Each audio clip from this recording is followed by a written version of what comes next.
Yo, what's up, everybody? This is LB here, back at y'all with another one. Shout out to the whole LDBC Lions Den basketball community.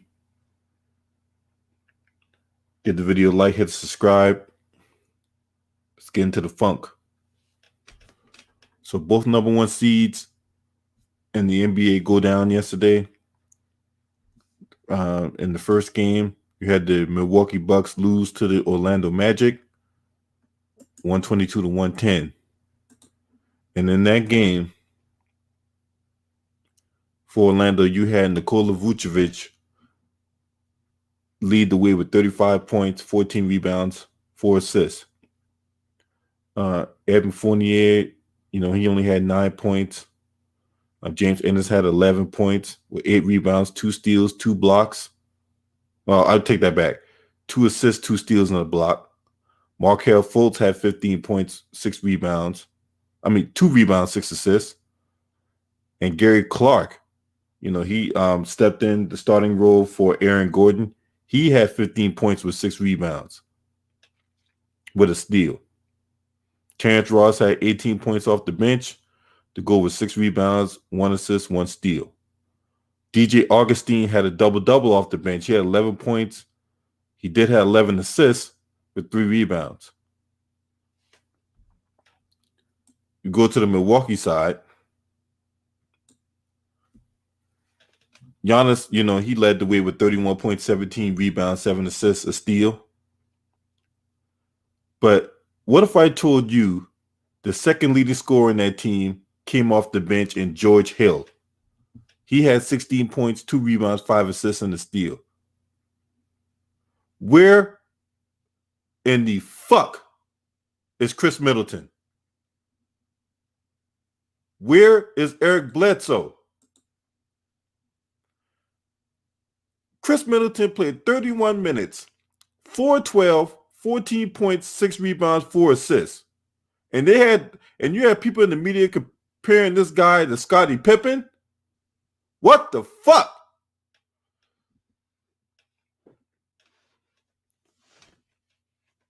Shout out to Jermaine Maxwell, William Byrd, Brandon Nicholson. Eric Bledsoe. Eric Bledsoe had 15 points, 2 rebounds, 5 assists. Where the fuck are you guys at? There's no reason why Milwaukee Bucks lose until the Orlando Magic. And in that game, this is what you saw. You saw, for the most part, Orlando packing the paint, not letting Giannis just drive to the hole at will. They packed the paint, they kicked it out, and they were hoping for other guys to come in and shoot the ball. It just, Eric Bledsoe, Chris Middleton, man, it's just more of the same. And I don't want to hear this thing about, it's only game 1.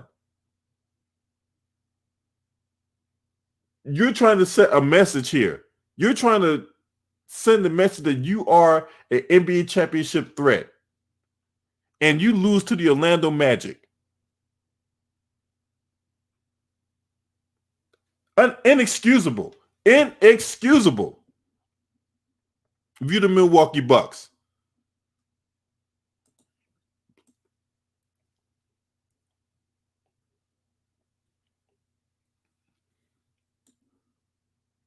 The advanced statistics, right? If you go to the advanced statistics, right, in rebounding, only 2 people had a rebounding percentage over 10. Giannis with 24.9, Dante DiVincenzo at 15.9. Chris Middleton didn't even have a rebounding percentage over 10%.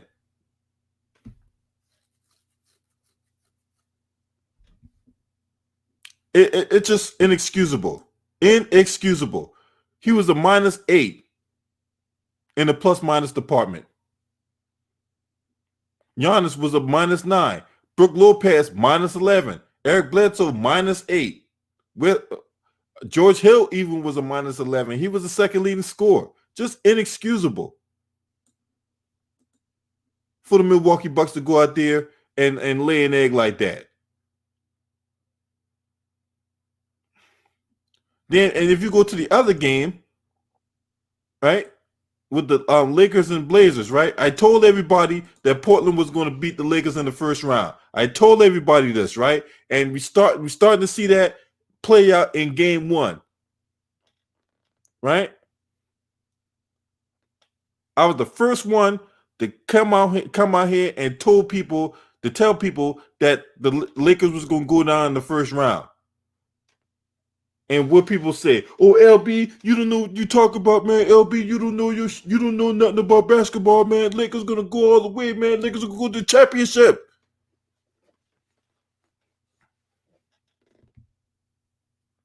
I was one of the first ones to come out here and say that Portland was gonna beat LA.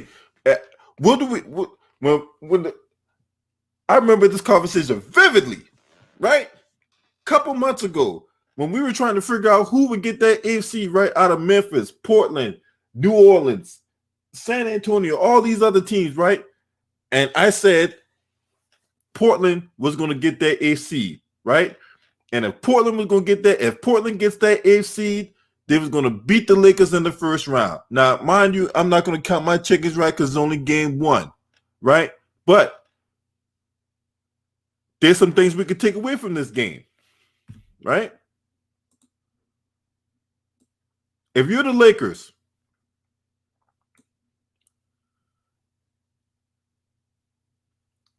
this is what LeBron want now. Yeah, he had a triple-double, but he only scored 23 points. You need LeBron to score at least 30, right? You need AD. He had 21 points in the first half. Why he finished the game with 28?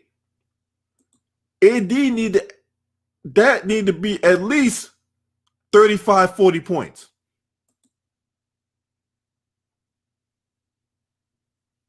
Right? Let's just be honest about that. LeBron needs to be at least 30. AD needs to be at least 35, 40. Right? And then if you look at, and then Kyle Kuzma, he only had 14 points of 5 and 14. So it took you 14 shots to get 14 points. Unacceptable.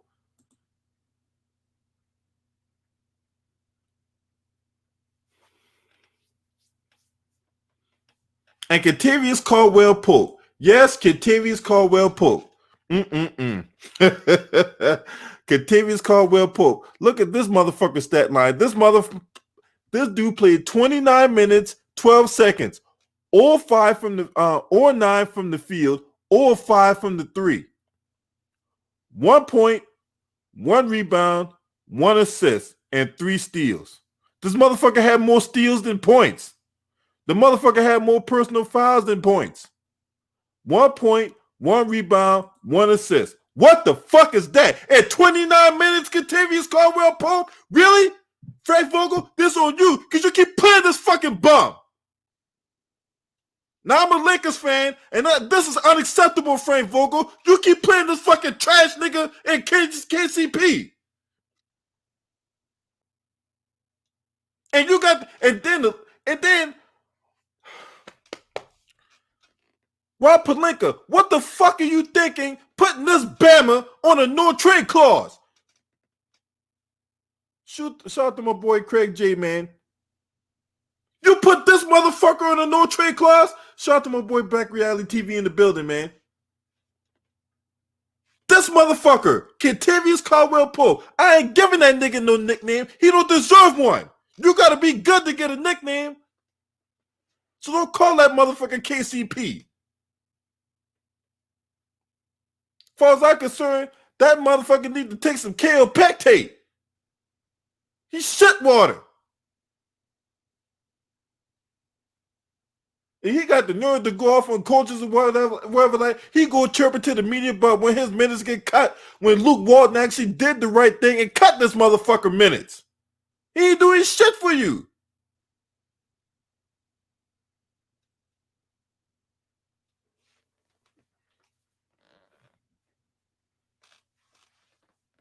But hey, 3 more games and Myron Jones to the moon. That's right. You probably pissing in your fucking pants right now, Myron Jones. But that's okay though. There's more where that's coming from. You got to get more from your supporting cast. This is what LeBron wanted. He brought all these fucking bums in so that way he can do all the legwork, so that way he gets all the glory.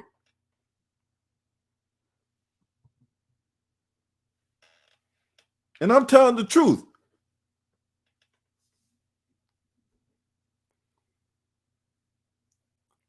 This is what y'all wanted. You could have brought in Carmelo Anthony, but no, you bring in Jared Dudley.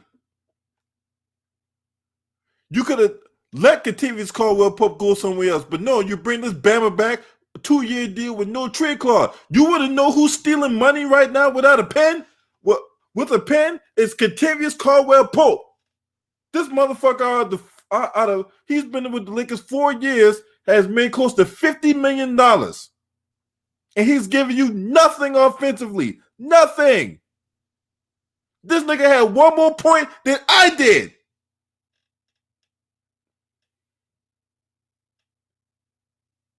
He had one more point than me, Ticket, Too Raw, Mr. Big Chest, Black Reality TV. He had one more point than all of us that's in this chat room right now. In 29 minutes. 1 point in 29 fucking minutes. What the fuck is that? Alex Caruso, 2 points in 29 minutes. What the fuck is that? I talked about this in the Milwaukee game. When the game they played the Milwaukee Bucks back in December, where the Lakers bench only scored 4 fucking points. 4!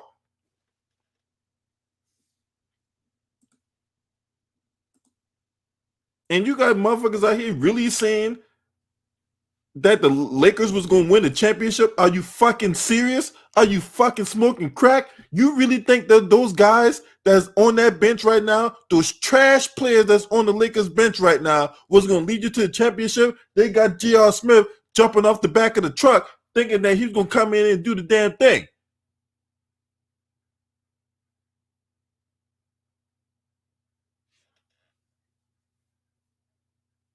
Y'all think the Lakers going to win the championship with that fucking roster? Are you fucking serious?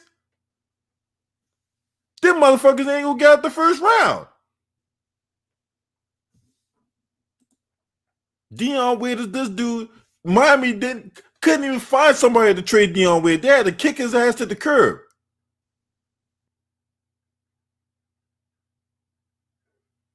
He can't get himself in shape, passing out in the airplane off of fucking gummy bears that was laced with marijuana, and this dude was supposed to be a difference maker? Really? Okay.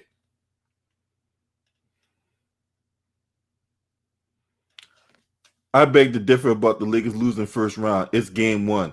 It's expected for the Lakers to win the series. Well, you know what? I'm expected to win $1 million if that's the case. Shit. Just because you expect them to win the series don't mean it's going to happen. The NBA claimed they lost financial revenue. Man, I don't care about all that. I don't care about all that. I don't care about all that. The fact of the matter is the Lakers are trash right now. Outside of LeBron and AD, they are trash. Frank Vogel is not a good coach. I told y'all this when the motherfucker got hired. I told y'all that was a bad hire to begin with.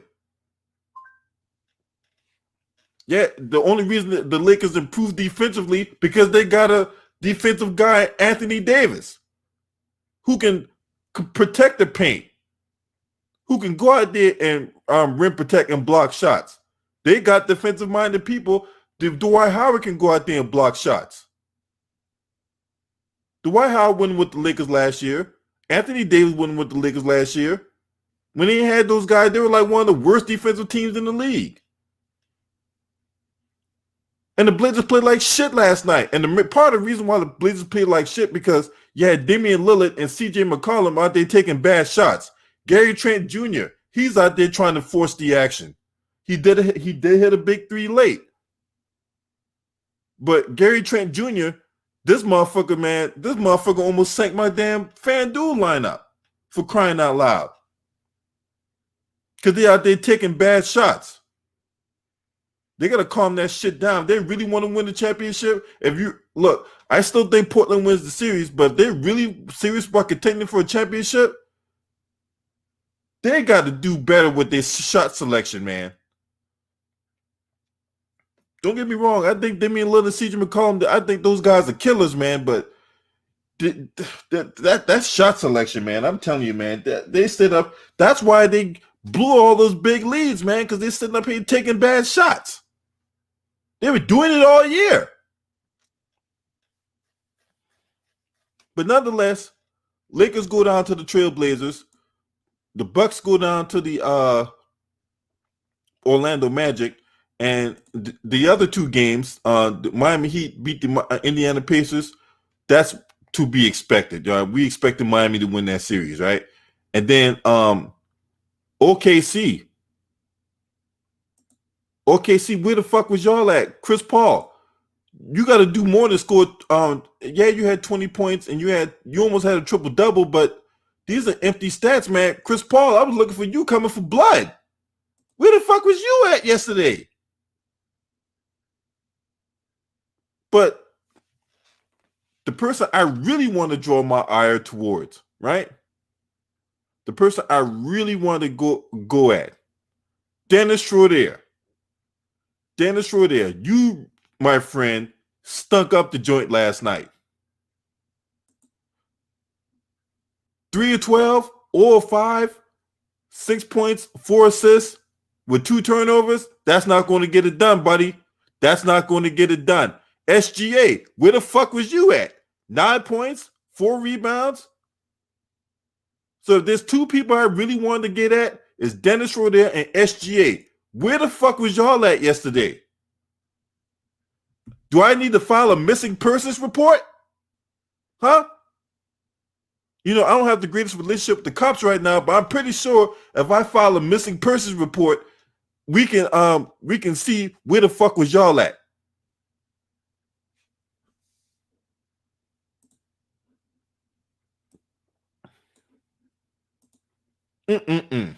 Terrible. Now we look at now we're gonna get off of that and get on to these games, right? We got game 2s going on today, right? Basically, game 2, Toronto and Brooklyn, Clippers and Mavericks. Hopefully this time Kristaps Porzingis don't get ejected this time. Let's see what other games. Utah, Denver that went to overtime, and Philadelphia, Boston. So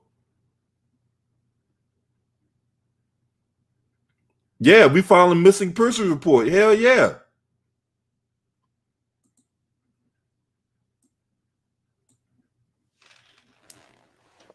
So Gordon Hayward got injured in the Boston game, so he's out. So we're gonna start there. You know what? I'm gonna open up the chat line. We're gonna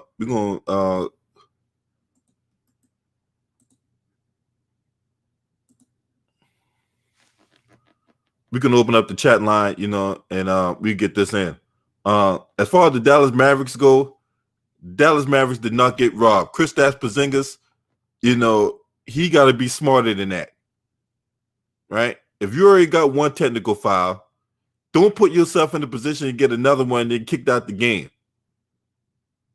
So, him going over there trying to call himself shoving Marcus Morris and all that shit, man, that was unnecessary, and he deserved to get kicked out the game. You know what I'm saying? That is the bottom line. He deserved to get kicked out the game.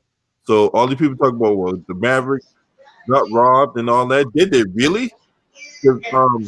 Hey, somebody got background feed. Did they really get robbed though?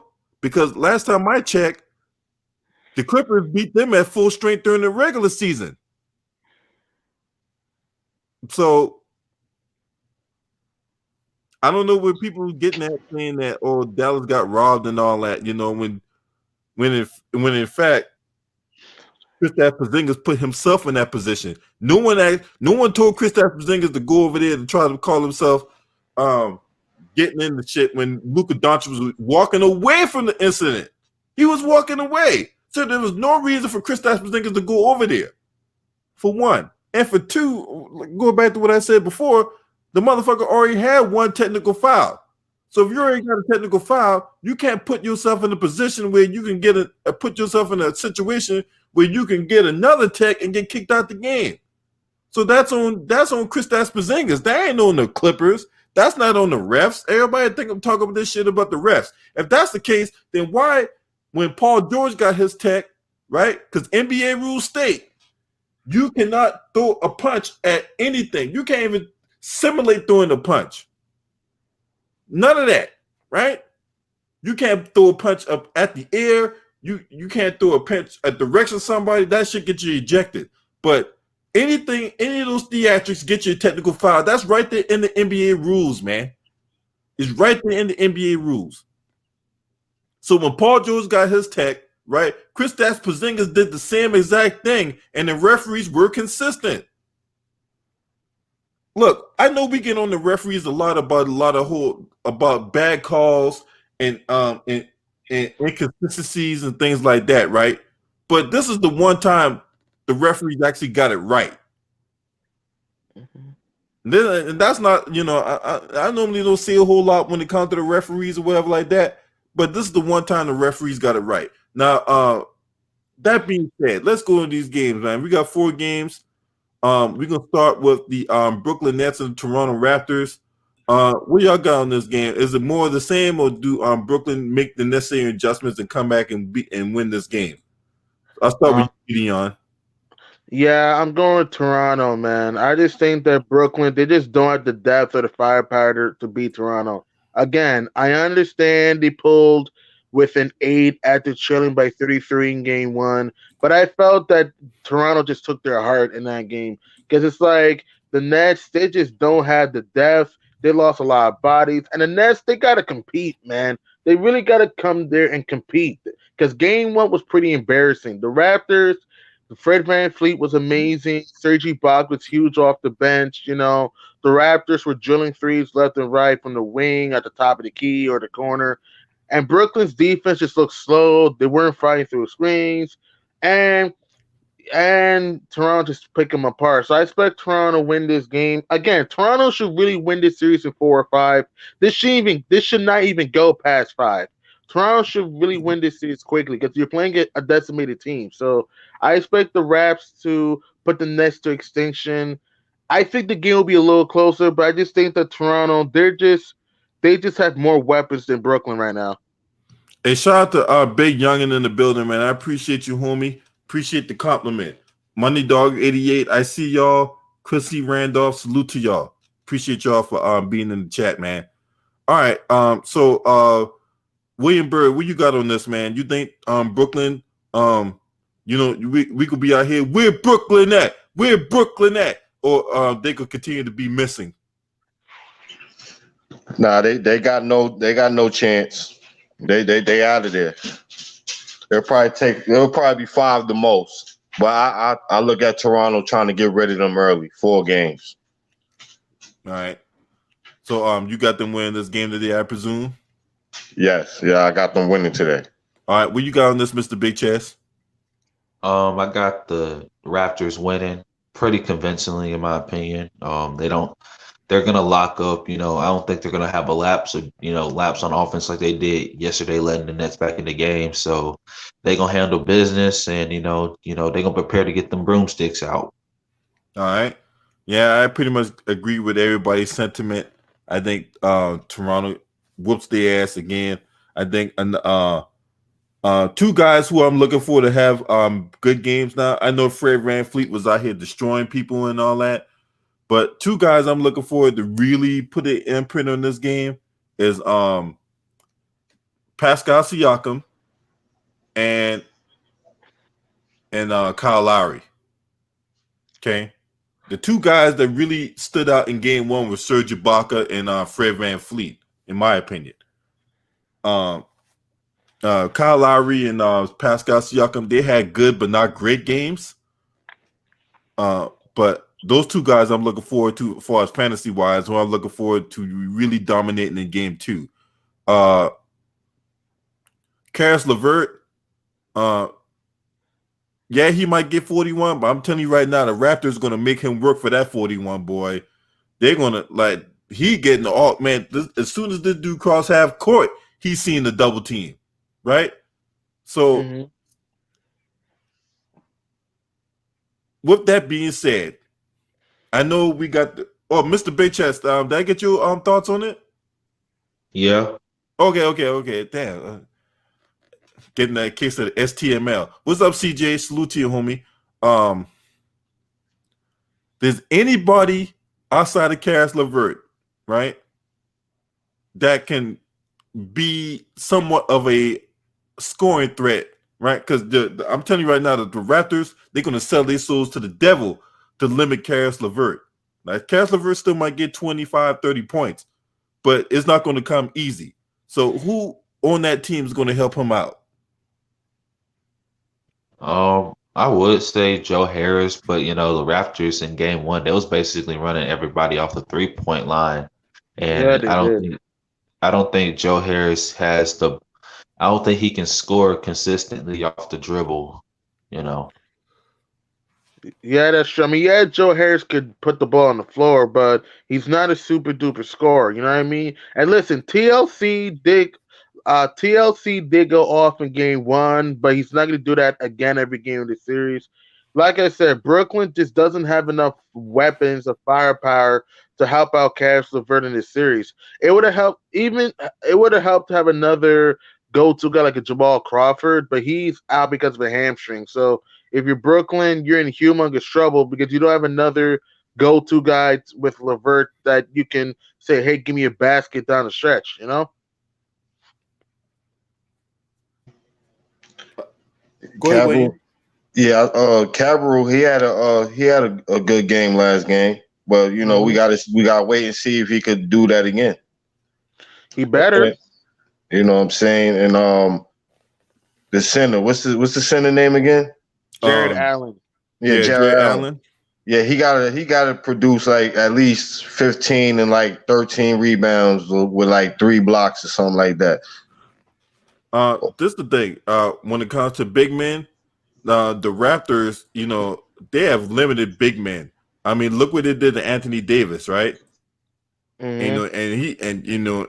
And Anthony Davis is infinitely better than Jared Allen.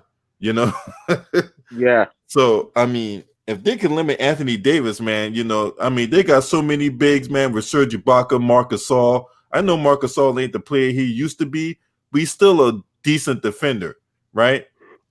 Yeah. So between him, Gasol, they could bring Chris Boucher off the bench, even though he only played like a couple minutes, right?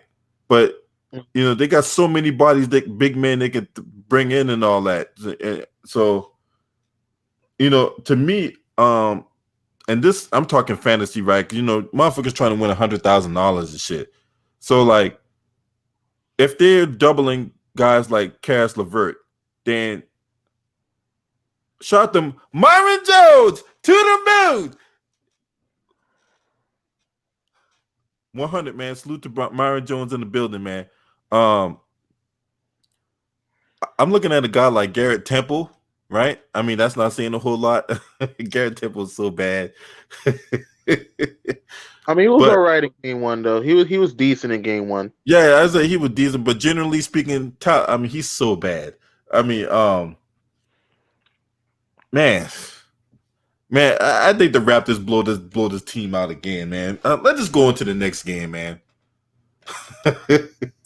Hold on, Luda Ryder, what you got on this, man?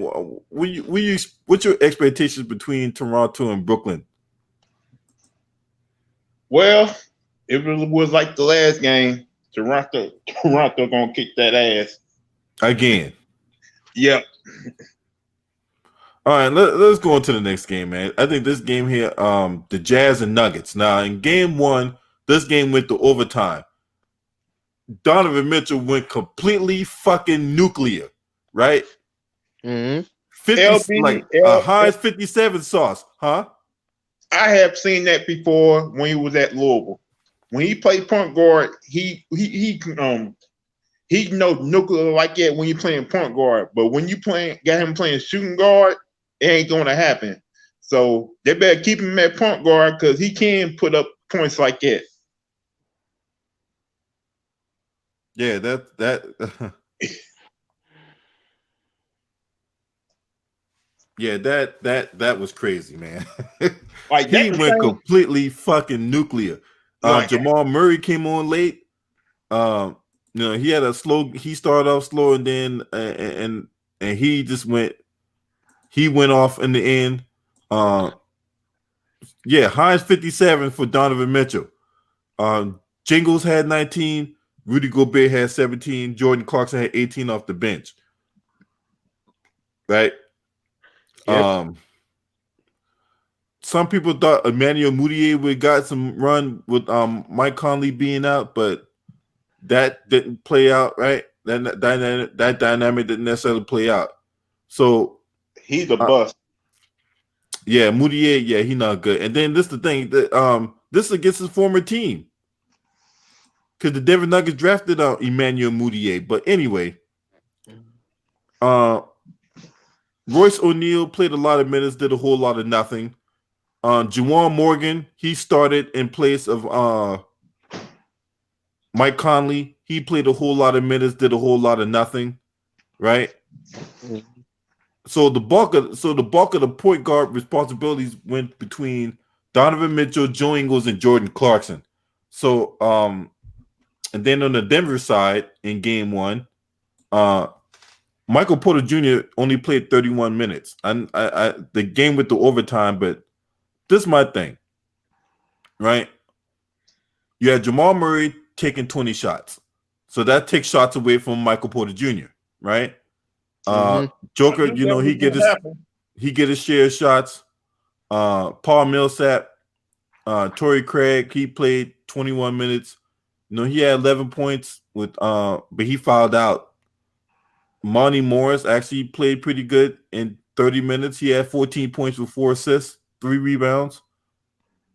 So, guys like Bol, Noah Vonleh, Troy Daniels, those guys not going to see no run. So we pretty much know the rotations, right? What do we see from this game? Because this is the fact that game went to overtime, man, says a lot. So, do we see Utah pull this game out today, or do we see Denver take a 2-0 lead? What are y'all thoughts? I'll start with you, Gideon. I got Denver winning this game. I mean, think about this. Denver was up by 12 in game one, but then they were down by 4 late. But people forget about this. Even though Donovan Mitchell was fabulous in game one, you remember, don't forget he had that 8-second violation when his team was up by 4 late. If that doesn't happen, though, and he just ran up the court, Utah might have had a better shot, and who knows, might have won the game. But here's the thing. What killed the Jazz, they need other supports to help out Donovan Mitchell. I mean, Ingles, I liked how he was putting the ball on the floor. I liked how his jumper looked good.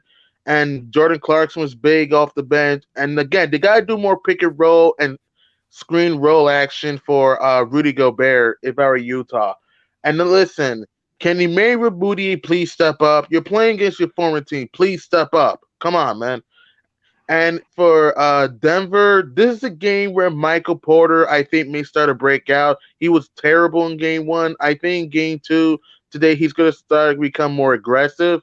Jamal Murray, he made some big time plays on both sides of the ball when the game came down to the wire. Jokic had a big game. You saw Jeremy Grant was humongous off the bench, showing his athleticism and occasionally hit a three. Monte Morris was pushing the pace. And I think don't be surprised if Mason Plumlee starts to ball out today. So if you're Utah kind of gave away game one due to bad execution down the stretch. But if you're the Jazz, game two is pretty much your season because I don't think they can win four out of 5 games against Denver if they don't get game two. So I'm picking Denver to win this game, but I think it's gonna be another thriller though, because I just think both teams are kind of evenly matched, but the thing is that Denver, they're just better offensively and they move the ball just better. And I love their spacing, though. And like I said, if Michael Porter can start to wake up here, this may be a quick series. All right, what do you think about it, William? I picked Denver to win the series because Jamal Murray, he's going to be the big part of them winning the series because he got to do what he do. He got to do the same thing he did game one. He got to do that again. He got to do that the whole series. And Mike Conley's a big loss for Utah right now because he's another veteran that could play make out there. Big time facts, man. They're gonna need Mike Conley back soon. Without Mike Conley, they have no shot in the series. Yeah, he's in quarantine right now. Yeah, he back. He back. Yeah, he in back the because bubble. he had a baby. That's why. Yeah, Congrats, Mike Conley. he's underrated, man. People don't know he's underrated, man. He been underrated for mad years. Now he been playing like he played like shit this year though, man. You know what I'm saying? So Yeah, but he, you know what I'm saying, he averaged 14. That's not Mike Conley numbers right there, but you know what I'm saying, at least he ain't dropped no 7 or 8 points a game. yeah, He that's had true. 14. True. You know what I'm saying? If that's a bad year, then damn, like shit, it's a lot worse than that. That's a better year than Alonzo Ball. For real. You know what I'm saying? Like Lonzo Ball is trash, boy. Mike Conley's a Hall of Famer on the low, man. What? So, Yeah, he I'm is. surprised. Yeah, he Nah. is. He played consistent Man, I years. don't know about You all gotta think that about that. You gotta think now. about that, guys. I'm not talking about no first ballot Hall of Famer, but I'm just saying he will get in the Hall of Fame. I don't see it. I like Mike Conley, but I don't think he had a I like Mike career. Conley, but no, He won't be I can't agree with you on listen, that he one, won't man. be no first ballot Hall of Famer, so I'm not He saying ain't be all no of Hall that. of Famer, period. Not going to be in the Hall. All right. I done seen there's worse stat players that played in the league back then who he has better stats than. So it is what it is. It is what it is. Yeah, I see what you're trying to go at on that, but I He can't had do it, man. consistent. He never made no All-Star teams because the league was always stacked with point guards. So his name wasn't being put in there because you had other great point guards. He wasn't going to get in All-Star games because there was other great point guards. Well, I be don't know, that as it may, man. but I can't agree with that one. So, all right, is Ron Artest a Hall of Famer? Ron Artest? Yeah. You talk about a different position though. No. I'm asking you. I'm not even going to talk about Mike Conley no more. I'm going to ask you: is Ron Artest a Hall of Famer? Ron Artest. Let me see. I'm gonna have to say no. Yeah, no, but that's tough. No, Ron Artest was good, but not Hall of Fame worthy. He might have been a Hall of Famer if it wasn't for the brawl in Indiana. I agree with that. I agree. That hurts it a lot. It hurts it.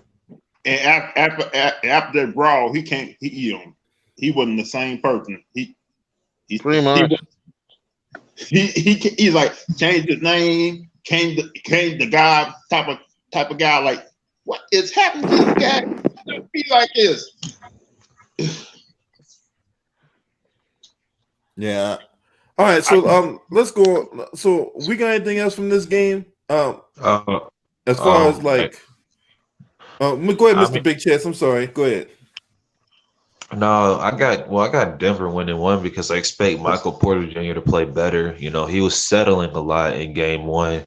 And plus he became a defensive liability in the fourth quarter because he couldn't stop Donovan Mitchell and he was going under screens for some odd reason. But I got Denver winning this. I don't think, that Utah, can assist Donovan Mitchell in his effort, But they said Mike Conley may be back for game 3 or game 4. So, that might help them. But tonight, I got the Denver Nuggets handling their business. Okay. Who else? Let me see. Luda Ryder, what you got on this, man? Well, Denver had problems stopping that pick and roll. The Jazz was running every time. That's how Donovan Mitchell got half his points in the game. And I don't know why Michael Porter Jr. was settling for 3-point shots in the second half, but he need to be more aggressive getting to the rim.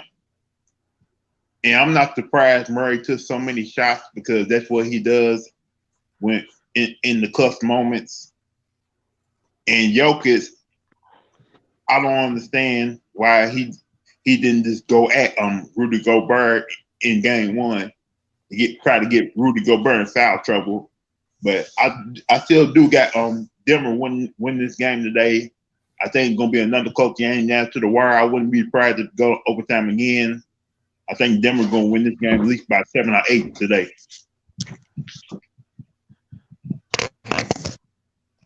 Very possible, man.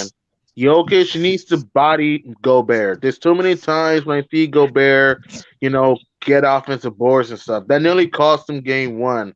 And then, like I said, if you're Michael Porter, go to the rack. Stop camping at the 3-point. Try to break through the teeth of the D, get to the foul line. You know what I mean? And it's like, really, he needs to post up. Exactly. He needs a post up game. That's why I say he's not Kevin Durant yet, though. At least KD can post up. Porter can't.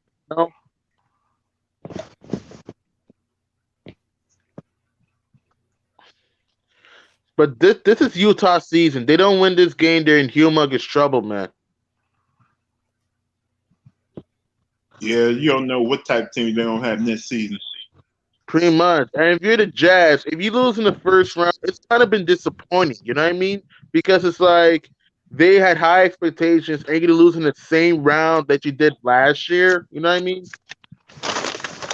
Like when you miss 2 key guys, it's gonna hurt. Utah loses series, man. Donovan is out of there, man. Where do you think he'll go, though? Where do you think Spider Mitchell will go if they lose? I won't be surprised if he's in New York, man. Hey, I was just about to say that, but I won't go too far in that. We got enough time to speculate about that. Shaq the Kid, what you got on this, man? What up, LB? What up, fellas? What's good, man? What you got on this series? What you got on this game here between Utah and Denver? To me, when I got that series, I can probably see it maybe going 7 games. The favorite, probably Denver. I got Denver probably winning in that series, but it won't surprise me if Utah will make it a great series, which probably will be in my mind. And Donovan Mitchell, I think he's going to stay. I don't think he's going to go nowhere. We'll have to see how this plays out, man. But I actually got Utah winning this game today. Yeah, I'm the same way. I'm with you, LB. I got Utah winning. They had a chance to win game one, but I got a good chance they can tie it up today. Yeah. Yeah, like I said, this series here could possibly go 7 here. It has all the potential in the world to go 7 games. So we'll just have to see how this plays out. All right, next game we're going to talk about is the Philadelphia 76ers against the Boston Celtics. Now, that game's at 6:30. Boston leads 1-0. Gordon Hayward will be out. He has a leg injury, so no Gordon Hayward today. Pretty much everything else is intact. So I think he's gonna be out like 4 weeks, I think. Yeah, something like 4 that. weeks, yeah. So no Gordon Hayward. So does that change anything, or will we see Philadelphia? One thing before I give it to the panel or whatever like that, right? Mm-hmm. Al Horford, man. Al Horford, a guy that's getting paid all this money, and you do nothing against your former team. Nothing. You did virtually next to nothing. I'm like, what what are you doing? So I'm looking for Al Horford to bounce back in this game, right? Mm-hmm. And then let me see, Joel Embiid, another guy who I had high hopes for, but I mean, he goes 8 for 15. He's shooting 3-point shots. Look, Shaq said it best last night during the commentary on TNT. You want to be good or you want to be great? 26 points, 16 rebounds. All right, the 16 rebounds is good, But 26 points, though, that number needs to be in like the 30s. I need him to score at least 35, 36 points. I'm right? not surprised. Mm-hmm. Josh Richardson. You know, you can't go 7 for 17 from the field, man. You can't score 18 points on 17 shots. Right? Tobias Harris, you can't score 15 points on 15 shots. Okay? This is unacceptable. Yeah, that's not going to work against Boston series. They got to step it up indeed. Not Philly.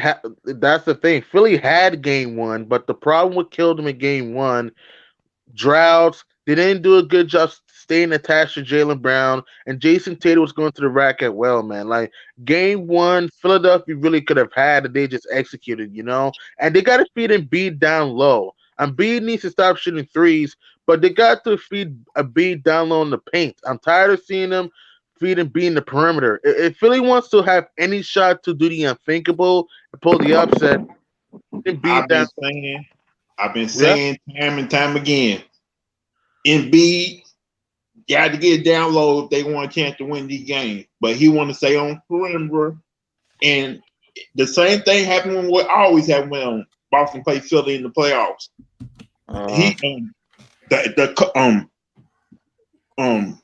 The head coach of Boston coach of Philadelphia.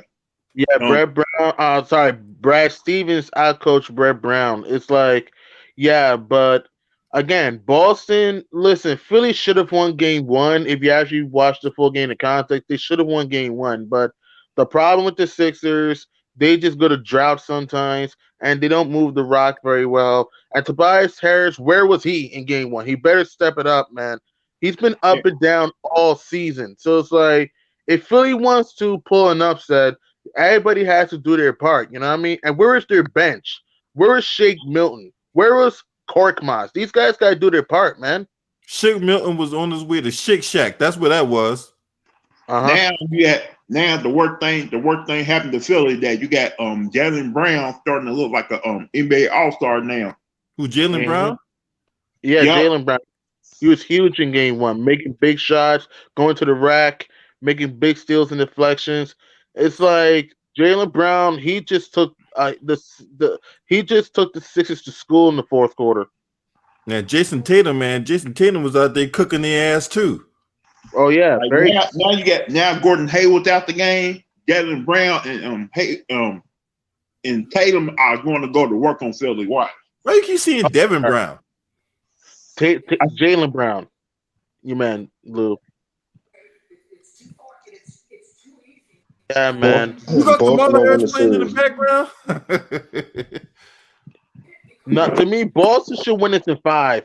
Boston should win it in 5. If you're Boston, they should win it in 5. It should not even go 6. You know what I mean? Because Philly doesn't have a point guard, and Ben Simmons could run the floor. And I told you, every time the Sixers are in the close game, to do something stupid. You know what I mean? Hey, I just saw Myron Jones recently in the chat. Y'all you seen the LB? He's out hibernating. Myron, get your ass up here now. Yo, they were hiding last night. You ain't seen nothing. No. Hey. I don't want nobody saying nothing. I don't want nobody saying nothing until Portland wins the series. I reserve all my vitriol for when Portland wins this series. Right? So let Myron Jones stay in the background. You know, he can take his ass to the moon for all I care. He can stay in the background, hibernate and all that shit. I ain't saying shit until the Lakers get eliminated by the Portland Trailblazers. Until then, I'll reserve all my vitriol, all my, energy for that when it happens. I got you. I agree with you. Yeah, man. I don't want to say shit because I don't want to jinx it. So I'm not trying to say shit. I don't want to jinx it. And here's what's crazy. We're talking about an 8 seed being a 1 seed. You know how embarrassing that'll be? Well, considering that there's no home court, it won't be that embarrassing. You know what I'm saying? Like we said, we literally said before the playoffs start, everything you know about the season, throw it completely out the window. We said this. I know I said it. Everything that you knew about this NBA season, throw it completely out the window because you got everybody in one place. There's no travel. everybody, you just play a game, you go back to your hotel room.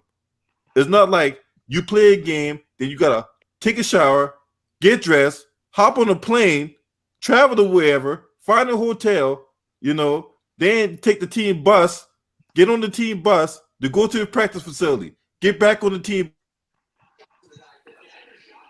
bus, I get mean, back to the hotel, then you get back on the team I bus to mean, get to the arena to play the game. It's a whole different dynamic. You ain't got to worry about that. Everybody just plays their game, they go back to their hotel room. So everything you know about this season, throw that shit completely out the window. That's why you see 8 seeds being 1 seeds. There's no home court. So, like I say, all bets are off. Tell me about it. Orlando exposed Milwaukee because Orlando, they just had a chip on their shoulder. They moved the rock very well. I like that they gave Vucevic down low. Terrence Ross was using his athleticism. He had that vicious slam when his team was up by 6. Also, Evan Fournier, he was terrible for 3 quarters, but man, the fourth quarter he lighted up. Markel Fultz looked like a number 1 pick last night. It's And like I yo, Yeah, said, Markel Fultz, James is he did gone. not he did not play like a bust last night. He played he good. He got he to looked keep it great up. last night. And listen, I think Milwaukee will win this series, but I'll be honest with you. If they lose game 2, they might be going home. Well, we'll I say can that for understand. tomorrow. We'll I say can that understand, dynamic for tomorrow. understand that. So, Okay. do we think Philadelphia wins this game today? Nope. Hell no. I got Philly winning today. Yeah, They had a me chance. They too. got one thing. I got Boston. Same here, Boston. I just think Philadelphia in a close game, you really should not trust this team in a close game because every time you think this team will do something different, it's not. It's the same stuff. Like I said, game 1, they should have won that game, but they just did not play smart down the stretch. Yeah, they didn't, but it's playoffs all about making adjustments. So I think they I could think come out. Boston got better shooters in Philadelphia. Yeah, that too. Well, yeah, they do got better shooters than Philadelphia, but I think Joel Embiid, he really needs to step up in this game. I don't want to see no 26 points. That needs to be at least 36 points. Facts. Yeah, yeah, you're right. He got beat Me, around 30 to 35 points and had like over 10 to 15 rebounds, and they got a me even chance to win. 40. Maybe even 40. And B may need to drop 40 or 45 if he's lucky, if he can, because and if you're the Sixers, you gotta feed him in the post. I'm tired of seeing him floating around the perimeter. And if you're Al Horford, please step up. Like you didn't do much in game 1. Please step up. You're playing your former team, man. All right, Yeah, he so got. go ahead, Shaq. Yeah, Al Horford do got to step up. In game 1, he was all right, but It down the was okay. stretch, Not he was pretty ice cold along with the rest of the team. You say Al Horford was all right? That motherfucker only scored 6 points in 30 minutes. nah, he was garbage. He was a completely garbage in game 1. He didn't. Remember that play we got the offensive rebound and he screamed like, "Dude, you're a terrible all game. Why are you screaming, man? Come on." 6 points. Then he was in foul trouble most of that game. 6 points, 6 assists, 7 rebounds in 30 Not minutes. not Not much. good enough. Well, I'm saying that he was all right to give them energy, even though he didn't really play well technically. But without him, they probably would have been close to that game along with Joe and B. So he did give him some energy, even though he did a bad performance. But I think today he may probably play better. We shall see. I think he'll play better, but it's a wait and see type thing. We just have to wait and see if Tobias Harris needs to have a big game today. Because again, he's been up and down all year. If he can have a big game and Shake Milne can actually hit those shots, and maybe like a guy like a Korkmaz or Mike Scott off the bench can go off, then Philly could win. But it's a wait and see type thing. All right. Anything else from this game? Nothing else from this game. All right. Boston So should roll to Philly though. Sorry. you say Boston what? Boston should really roll over Philly because again, the Celtics did not play all that great in game 1 and still won. So if you're the Celtics, there's no excuses here because again, I know you lost Gordon Hayward, which is a big loss, but the Sixers don't have an All-Star and Ben Simmons. So if you're Boston, this series should end at least in 4 or 5 games. You know. All right. Now we go to the last game. Dallas Mavericks against the Los Angeles Clippers. Now in that game, Kristaps Porzingis ended up getting ejected. All right, said my piece about that, so no need to reincarnate dead issues.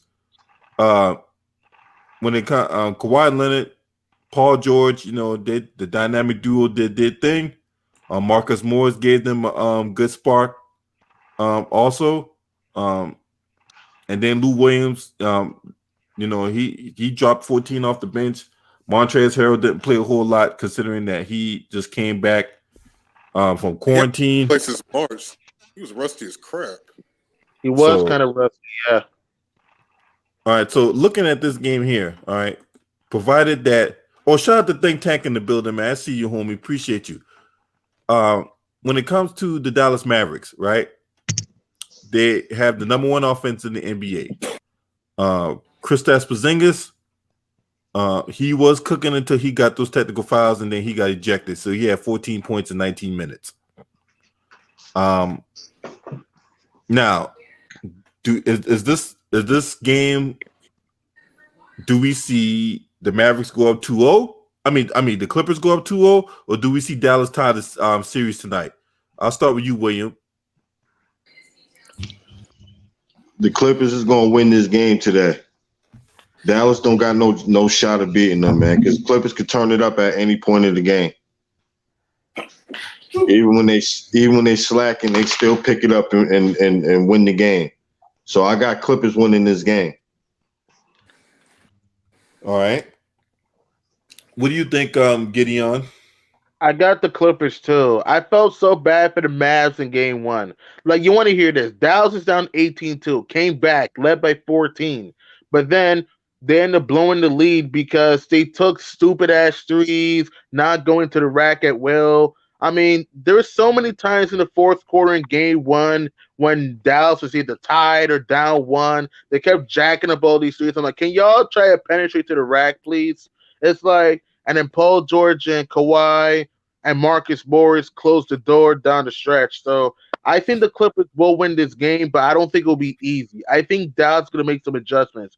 Listen, if you're the Mavericks here, there's no excuses. I understand the Clippers are a better team. I get that. But don't get swept, all right? The Magic just won game one against the best team in the best team record-wise in the NBA. So there's no excuses for Dallas, though. So if you're the Mavericks, man, for them to have any shot to win this game, and I kind of doubt this. For them to have any shot to pull off this series, which will be crazy, Luka, even though he had 42 and he was aggressive, he needs to handle the basketball better. Too many turnovers. Porzingis needs to keep his emotions under control and be productive.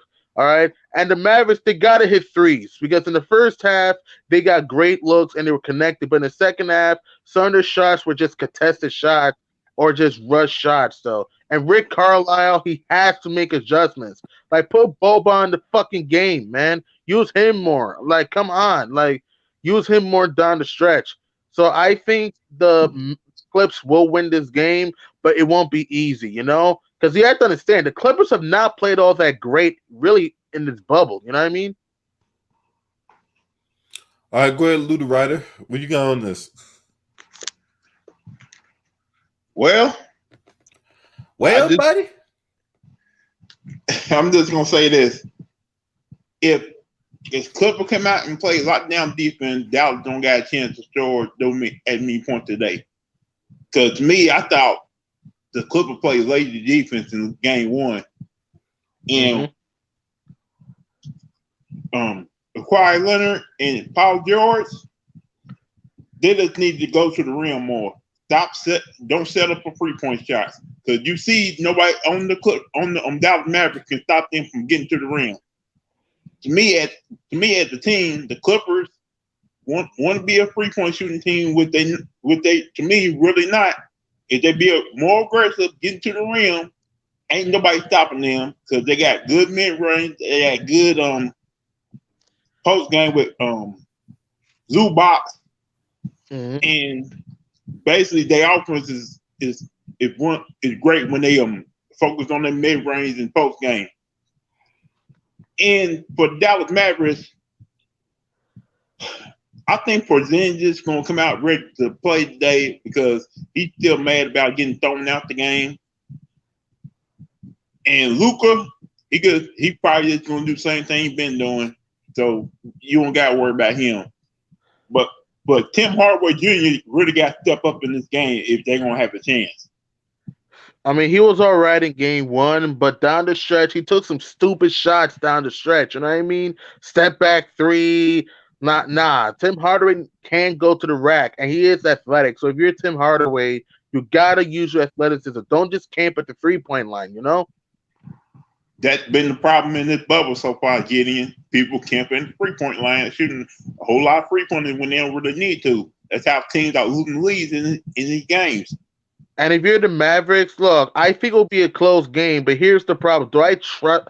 I don't know if I should trust this team in a close game, though, because remember, they have 19 losses of 5 points or less. You know what I mean? So if you're the Mavs, if you're going to win this game That's and still number one somehow, in the league. excuse me, I say that's still number one in the league. Terrible. it's embarrassing. If Dallas wants to have any chance in hell to pull off this mega upset, they're gonna need a third scorer to help out Luca and KP. Can Seth Curry be that guy? Could it be Tim Hardaway? And even Kleba, Maxi Kleba, he's a decent player, but he didn't do anything in game one. He has to hit those open threes. I mean, damn it, Michael Kidd-Gilchrist hit 2 threes. Mike MKG has an orthodox jumper. He hit 2 threes in game one. Like, if you're Kleba, that cannot happen. There's no way MKG should outshoot you in the game. Come on. So it's like if you're Kleba, Vinny Smith, they got to hit those threes. Seth Curry was hot in the first half, didn't do much in the second half. So if Dallas wants to win this game and pull up an ultra upset in this series, Luka and KP are going to need some assistance. You know what I mean? I think Harold gonna play a whole lot more minutes today. Yeah. I think You Harold. say who? Oh, Montrezl Montrezl Harrell. Harrell. Yeah, he gonna play. I think he played more minutes today. I wouldn't be surprised if he gets at least 14 and 11 today, a double. Yeah, very possible. And Rick Carlisle, he has to make adjustments, man. It's like Rick Carlisle's a decent coach, but damn, he didn't make adjustments in game one. Why the fuck is Boban not getting the rock more down low? You know what I mean? Stop jacking up all these jumpers and threes, you know? Hey, we've been saying that since game one of this bubble, getting in, and these teams are not going to change. And it's sad. I understand it won't change, but look at the Houston Rockets last night. All right, Houston didn't just camp at the 3; they would try to attack the rack at will. You know. Yeah, All right, Shaq the Kid, we got on this, man. Trust me, they did tap the rack, even though they was gonna shoot their threes like they normally do. And when you got on this game tonight, Shaq? You talking about the Mavs and the Clippers, correct, bro? That's correct. I got the Clippers winning it today, but it may be a tough game, just like it was the first game. But it would be surprised me if they could blow them out, because the Clippers, they are pretty much that good to do that. But they also are going to lead teams back to the game when they get a little too uncomfortable. And also, the bench, they got to do better as well, because the bench was terrible. The only two players who were effective was obviously Lou Williams and Montrezl Harrell. And Yep. and also I want to say is if for Dallas, if they want to have a chance to win, then Luka he can't really be scoring like 40 points again, because obviously it wasn't enough. So he got to find a way to get his teammates involved, and they got to start jacking certain threes when it's like close game situations, like it was in game one. Mm-hmm. I agree. Dallas had the opportunities to win game one. Again, I know they don't have KP. I know the Clippers are tough, but like I said, it wasn't like the Clippers were blowing this team out. The Mavs had their chances though, but it kept taking up threes, not penetrating to the rack. I mean, the Clippers defense. Again, the Clippers, they're a nice team, but they better straighten up their defense or they're going to be in trouble either in this series or later in the playoffs. You know what I mean? They got to fix their defense a little bit. And if you're the They got to Mavericks, stop playing lazy defense. They know they can turn up on defense anytime they want. They just play lazy defense. Yeah, they I got mean, to do better too. But in the fourth quarter, they actually played kind of well in defense, but majority of the game obviously wasn't that good because it obviously was a close game. yeah, true. I mean, their defense did pick up a bit, but I also just felt it was more the Mavericks just bailing them out with just some idiotic shots. I'm like, again, this is what I'm talking about. Like, every time I see this team in a close game to do something dumb, it's like the Clippers, they showed their veteran experience in game one. The Mavericks, they didn't show, the Mavericks showed their youth in game one. That's what I can say. All right, we're gonna leave it at that. All right, we're gonna shift on to some other NBA news now.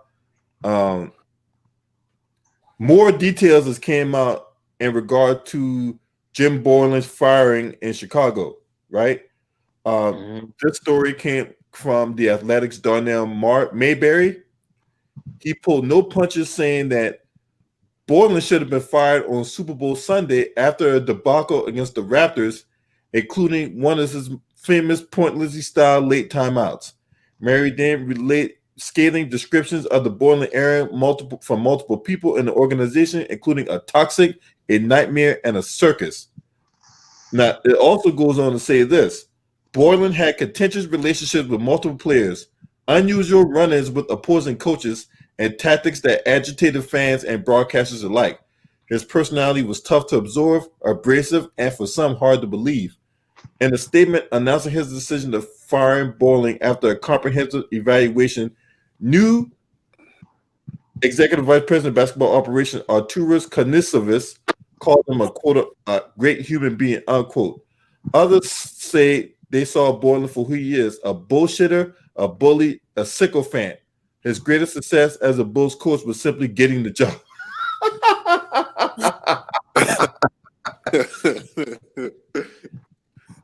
Then he goes on to say this. Mayberry then gave a play-by-play of the Bulls' dysfunction after Borland, starting with the shock and awe of a near-player mutiny and going from there until last week's firing. Throughout this piece, we get nuggets like this. Borland blocking the TV crew's view during games. In addition to punch clock and championship belts, T-shirts with cheesy and motivational sayings. Minor concern that Borland and Levine would get into a physical altercation after the infamous Heat binging. Levine was upset about Borland leaking news of the infamous fine payment to the media, marketing blocking Borland's timeout usage around reporters. Even the praise of Borland regarding the development of guys like Chris Dunn, Ryan Arcidiacono, and Shaq Harrison is crouched with this burn. But head coaches are supposed to win games. Low-ranking assistants are paid to develop the back end of the roster. It's a devastating account of the Borland disaster and far more than the nuggets from Joe Cowley of the Chicago Sun-Times about conduct detrimental to the organization, including a 2 years ago run-in with a team chef that required a lawyer to get involved. It was painfully obvious, basically from the beginning, that Borland wasn't cut out for the head coaching job. He was overmatched during games, and with the media, there'll surely be more dirt than this that comes out. What y'all think? What you think about that, Luda Ryder? You the resident Bulls fan. What you think about this? Oh man, he almost seemed like he should have been fired day one. If all this was gonna go down, he should have been fired since a week into the job. Like after that little self incident, he should have been fired after that. Yeah, I hope they do it. It should have been months. I just hope they do a better job on reevaluating who they want to be the next head coach of the Chicago Bulls, because they don't need nothing like this happening again, ever. All right, so it goes on to say this, right? Because I got the Athletic, right? Because it goes into detail about this, right? And I'm gonna get the panel's opinion about this after I read this out. So the 27-point lead against the Toronto Raptors, or the 27-point trailing ass whooping, whatever you want to call it, against the Toronto Raptors, right? He Mm. was Yeah, I remember for that. many reasons the Bulls fans. A late game timeout. His team trailed by 25 and only 64 seconds remained. Borland, as he became fond of doing, couldn't help but extend his team's misery. He called timeout just so he can drill his second unit on a set play out of the huddle. His go-to man, Bulls two-way player Adam Makoka, the French and G League sensation, making his fifth appearance in the NBA game. Raptors broadcaster Jack Armstrong was apoplectic. But that's not what truly went wrong. A far more egregious coaching decision that was made less than 4 months earlier. That's when Borland reinserted Bulls rookie center Daniel Gafford for the first time since the first quarter. Gafford had rolled an ankle. He returned to play the final 26 with a pronounced limp. It was coaching negligence in plain sight. Gafford missed the next 3 games because of his ankle. It was that after the third game, a tumultuous Tuesday night tilt at Washington, that Borland awkwardly revealed what many in and around the Chicago Bulls organization now say is their former coach's true colors. Instead of simply saying Gafford was still recovering, Borland skirted a string of questions about his young player's health, admitting that Gafford's injury would have been admitting to a mistake 9 nights earlier, but that's never the Borland way. Then it goes on I'll to be right say, back.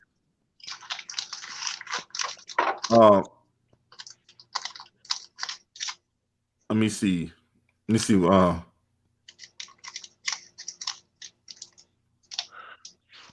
Said Borland was promoted to replace Fred Hoiberg, who was fired on December 3rd, 2018, in large part because the management team led by John Paxson believed players were being coddled too much and had grown indifferent to losing.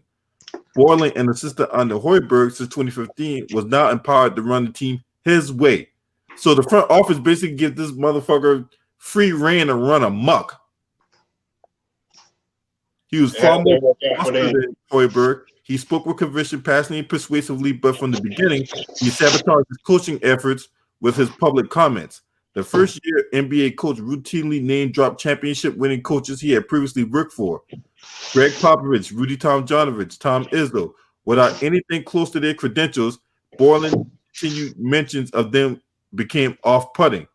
There was also his reliance on pithy lines and buzzwords to convey his passion. Rarely did an interview session go by without Borland falling back on some variations of bulls across the chest or pure heart, soul, and spirit. This guy is a snake oil salesman, man. What do you think about Jim Borland with William Bird? I felt Jim Boylan, he should have been fired a long time ago. And that just tells you about how the organization is being run right now. It's not good right now. It's always from the head up. It's always from the top down. Like I said, sell the team. And what do you think about this article, this scathing article about Jim Borland getting on? Yeah, Jim Borland, he's just a garbage head coach and he's an asshole. It's like, dude, why you call timeout when your team's getting smacked? Like, I didn't get that. And also the fact is like he doesn't make adjustments. The players don't listen to his play calls, and it's the fact that the Bulls organization is ran poorly right now. So it's like if you're the Bulls, they haven't been to the playoffs in 3 years in a row now. So it's like again, Jim Boylan, it's like he's not a great coach at all. He doesn't get his players to listen, and it's like again, it's good that they fired him, and they should get a better head coach like a Mark Jackson or David Blatt or somebody that can help get that Bulls team to, listen and run play calls and reach their potential. You know what I mean?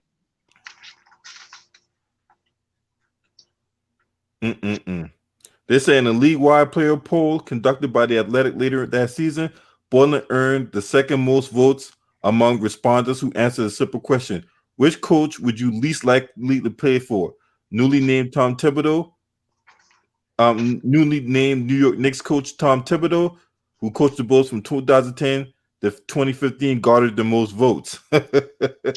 So for your name to go under Tom Thibodeau as a coach, the least likely teams players will play for, that just says a whole lot, right?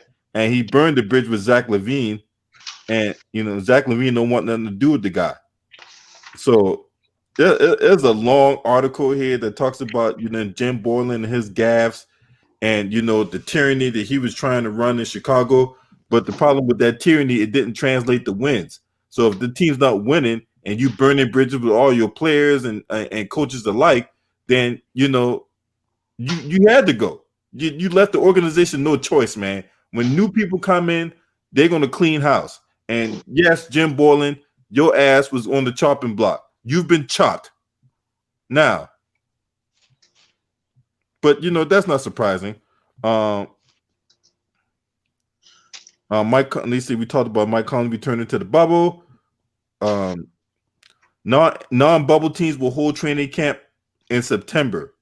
So teams like the Hawks, Golden State Warriors, Timberwolves, Knicks, they're going to hold training camps in late September. So the NBA Players Association, this coming from Sham Sharania. Phase 1, September 14th, the 20th testing begins at individual workouts. Phase 2, September 21st to October 6th, group training in campus setting, private living accommodations for all. Now, what did not say is where this new bubble is going to be at. That's what it did not say. Mm-hmm. But they're supposed to they still doing the bubble thing this year. Huh? They gonna do the bubble thing again this year? I wouldn't be surprised if they did. I wouldn't be surprised if they did. Very possible, but the bubbles actually look kind of fine, though. Yes, I would love to have the fans, but the bubble is actually kind of interesting. You see virtual fans, you see players play with more intensity. You know what I mean? Why I could see something like this happening, right?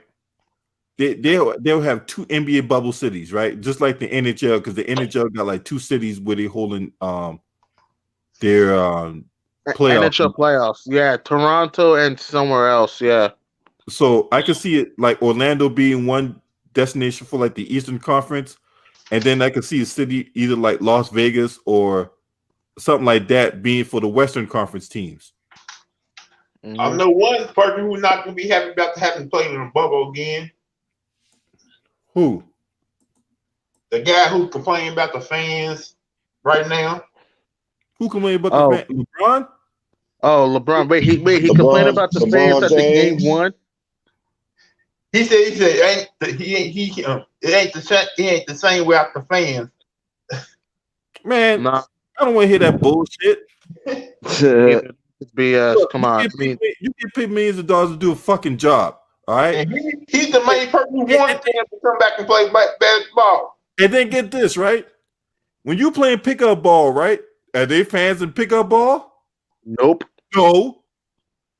Anybody that play any kind of pickup basketball, the only fans that are there are the motherfuckers that are waiting to play. Yeah. So cut that bullshit out, man. You know what I'm saying? That's anyway. A game for you, though. Yeah, it is. And besides, you have virtual fans. It's like technically there's still, there's no real life fans, but there's still virtual fans. You know what I mean? And it's still crowd noise. Yeah, I mean, look what they're doing for the Democratic National Convention, right? Look what they're doing. They, and don't get me wrong. I ain't I like politics, but I don't give a fuck about that goddamn Democratic National Convention. But still, the same concept. You know, LeBron got complaining about something. He always do. He complained about the refs last night, remember? Well, part of that was on him, considering that one, he spoke about the whole situation with Kristaps Porzingis. The refs had to look at that and was like, "All right, motherfucker, we got something for your ass. Wait till you play tomorrow night." You know what that's the referees were saying behind the scenes, man, when they saw that LeBron tweet, man. You know what I'm saying? That's why, guys like Dwight Howard, and this is the thing, right, with the Lakers, when it came to the Lakers last night, too much fouling and too much bitching up to the refs, all right? Big time facts. You bitching about the refs, that's not going to make them change their call, right? You only get like one fucking challenge in the whole game. You bitching to the ref about a call ain't gonna change their fucking mind. So shut the fuck up and play. Yeah. And here's the thing: the Lakers could not buy a free throw last night. Like AD breaking free throws at times, LeBron breaking free throws. Wasn't there a span in the fourth quarter when AD and LeBron each missed two straight free throws? That was a Yeah, huge problem, and it was it down killed the stretch. down the stretch. And what killed the Lakers, they didn't do a good job fighting through screens to get Dame off his rhythm. Like Dame, he was bad in the second and third quarter after he was great in the first quarter. But down the stretch, Dame started picking spots, hit big shots. Hell, there was a miscommunication that got Melo open for three, and Gary Trent hit a big ass three. So if LA wants to pull the series out, they gotta make free throws. They gotta crash the glass. They did a good job rebounding, but they just could not finish their possessions. You know what I mean? And they gotta let Kuzma play his game. I'm tired of seeing Kuzma play well, and then Frank Vogel takes him out and he loses his rhythm. And Man, Danny Green, Frank Vogel's a fucking idiot, Gideon. he is. And Facts. Danny Green and KCP were garbage last night. Four, come on, Danny Green. He was trying to put the ball on the floor, missing layups. Can't buy it all of a sudden. And KCP, he had one more point than all of us, and he was 0 for 9, breaking his jumper looked off last night. Like, come on, man.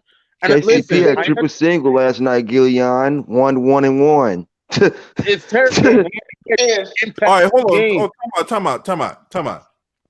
I don't want y'all calling him. I don't want y'all giving him no nicknames on this channel. Right? His name is Contavious Caldwell Pope. Okay, the nigga needs to get a. He needs to be good to get a nickname. Okay. Sorry, Tavius and, Caldwell. and tell me this, guys. If you posting up against a small guy, are you gonna take your shot or just pass the ball? If Yeah, got LeBron was ball down, passing to me. you his ass to the fucking rack. And here's another thing too. That's basketball 101.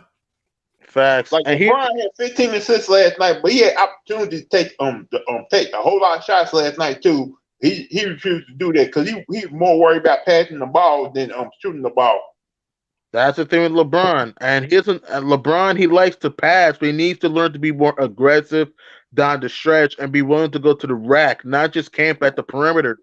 That's what I saw from LeBron. Like, go to the bucket. Stop camping at the mid range, and 3-point line. That's not your game. Go to the rack. And here's another thing too. Frank Vogel did not play J.R. Smith and only played Dion 1 minute. Like, what was the point signing these guys if you're not giving the rightful enough minutes? They could have helped you in that game last night, you know? Y'all got to get on Anthony Davis too because he camped at the 3-point line too. Fast, man. If Man, you're yeah, AD didn't go to the post. bang down low. I'm tired of seeing AD shoot jumpers and threes. And to do that to make his free throws. Like, he was breaking free throws down the stretch. It's like, damn, man. It's like, you got the Blazers play like crap last night, and the Lakers still didn't take advantage. And the Lakers got to shoot better from downtown. They missed open threes. They missed top of the key threes, wing threes. They could hit a side of a barn from downtown last night. But the Lakers rank in the bubble. They rank last in 3-point shooting. They keep that defense up like a good game one, and obviously proving their offense as they always been doing previous games. The Blazers got a great chance of winning game 2. Facts, man. If you Portland, you got stuff. Portland did not play great, but man, down the stretch, don't forget they went on a 19-6 run down the stretch after being down 6. So if you're Portland, you have a golden opportunity to step on their throat for game 2, And don't be surprised if CJ comes out strong, Gary Trent comes out strong, Melo comes out strong. Whiteside, he was bad offensively, but he was big defensively, guarding the rim, doing a great job, protected the basket. Whiteside was big, man. Dude, Terry Stotts, Coach Frank Vogel. Wow. Even though Melo's shot wasn't falling, he still hit a big shot in that game. That closed the deal. Idiot. This series is a classic. I call it Clash of the Idiots. Facts. Facts, man. But Terry Stotts, even though he is a moron, he made adjustments last night, finally. So it's like, You know, if you're Portland, you have an opportunity to do the unthinkable, pull them an 8-1 upset. But to me, listen, game two is the Lakers season right here. They don't win two is over. And you know they already come up with a whole lot of shooters on these TV shows today on seeing why LeBron lost that game. And Nick Wright, I ain't worried about it. Lakers gonna still win this series, man. I mean, right. All right, when it comes to basketball, right? Don't have your minds corrupted by that Bama Nick Wright. All right, Nick Wright is. We can give a fuck for fucking Nick Ron clown, long nose and face ass. He's a He is a fanboy, so fucking- we don't. Really He is I a don't fucking like him. show. he's an Okay? analytic number freak. When it comes to yeah, that dynamic, the motherfuckers, this fucking stat nerd, that motherfucker don't need to be nowhere near any kind of voting for whatever, right? I don't give a fuck if they were voting for the president of Keebler, right? If the next election were to sure. come around should and not he get a no vote for vote. the Keebler elf president, that motherfucker shouldn't even get a vote in that, let alone a vote for MVP or defensive player of the year or any of that shit. yeah. He's Nick an idiot, Wright, man. He an idiot. is. I don't like him. He acting like, yo, he really thinks the Lakers is going to win the series. Talking about, oh, yeah, I said it was going to be 5 games. So, you know what I mean? They got their one game. Like, man, Nick Wright, shut the hell up, man. You idiot, man. Ain't this the same Nick Wright that didn't want the Blazers to get in? He wanted the Lakers to get an easy path. Yeah, he didn't want the damn New Orleans Pelicans to get in. He didn't even want the Pelicans. The Pelicans are not even in He said Memphis was going to win. Yeah, he wanted Memphis. Yeah. He wanted an easy route. Yeah, he Pretty wanted that much. East, bro. Nick Wright, he a fucking scumbag. And I agree. Nick Wright, you see, people think I like only using statistics, which is absolutely not true. Nick Wright is the dude that's a stat man. You know what I mean? Nick Wright only uses stats, doesn't use context with this argument. And that's the thing. I get so annoyed when people think I only use numbers and stats, which is absolutely not true, because I always tell you what's going on in the game and tell you what plays the team ran. Nick Wright doesn't do that, man. He's not a great basketball analyst. You know what I mean? The dude talks out of his ass. He pumps up LeBron, and the dude, He's one of and the worst then he also analysts on said, TV. excuse me? He's one of the worst analysts on TV on the low. Well, you can go ahead. He is. He is. And then he also said that James Harden's better than Kawhi Leonard. Then he also said that Luka Doncic's better than Kawhi just because of numbers. Like, come on, dude. Seriously? No, Ain't this the Kendrick same Perkins dude that is way said worse James than Harden was Nick better than Kobe? Like, get out of here. He said that? No. I He think said Kendrick that. Perkins is way worse than Nick Wright. Wait, who's worse than Nick Wright? Kendrick Perkins. Yeah, Nah, Perkins is an idiot. Nah, it's the same. Nah, I don't agree with that. Nick Wrong is worse than Perkins, man. Like, I'd rather watch No, Shannon Perkins- Sharp than watch them clowns. Sure. Man, I mean, look. Shannon Sharp is. Man, look, when it comes to who are the worst analysts on TV, you know, this like saying, you know, this like which one of you hookers can suck the best dick, you know? I'm like, come on. When it comes to that, I mean, come on, easily hands down, because Nick Wright been doing this dick riding for years for LeBron James. Kendrick Perkins just now came on the scene, crispy and clean, you know. And I hear fucking in them fucking dusty ass suits with his 2 fake ass Rottweilers talking shit. Yeah, man. And it's like Nick Wright, it's like, dude, we will be better analysts than him and most of the clowns on the media. We'll be better analysts because what we do, we break the game down. We do not only give you numbers, and we always give you context with facts. You know what I mean? That's the thing. People just think we just use Google and the internet, which is absolutely not true. We give you facts and context into what happened in the game. You know what I mean?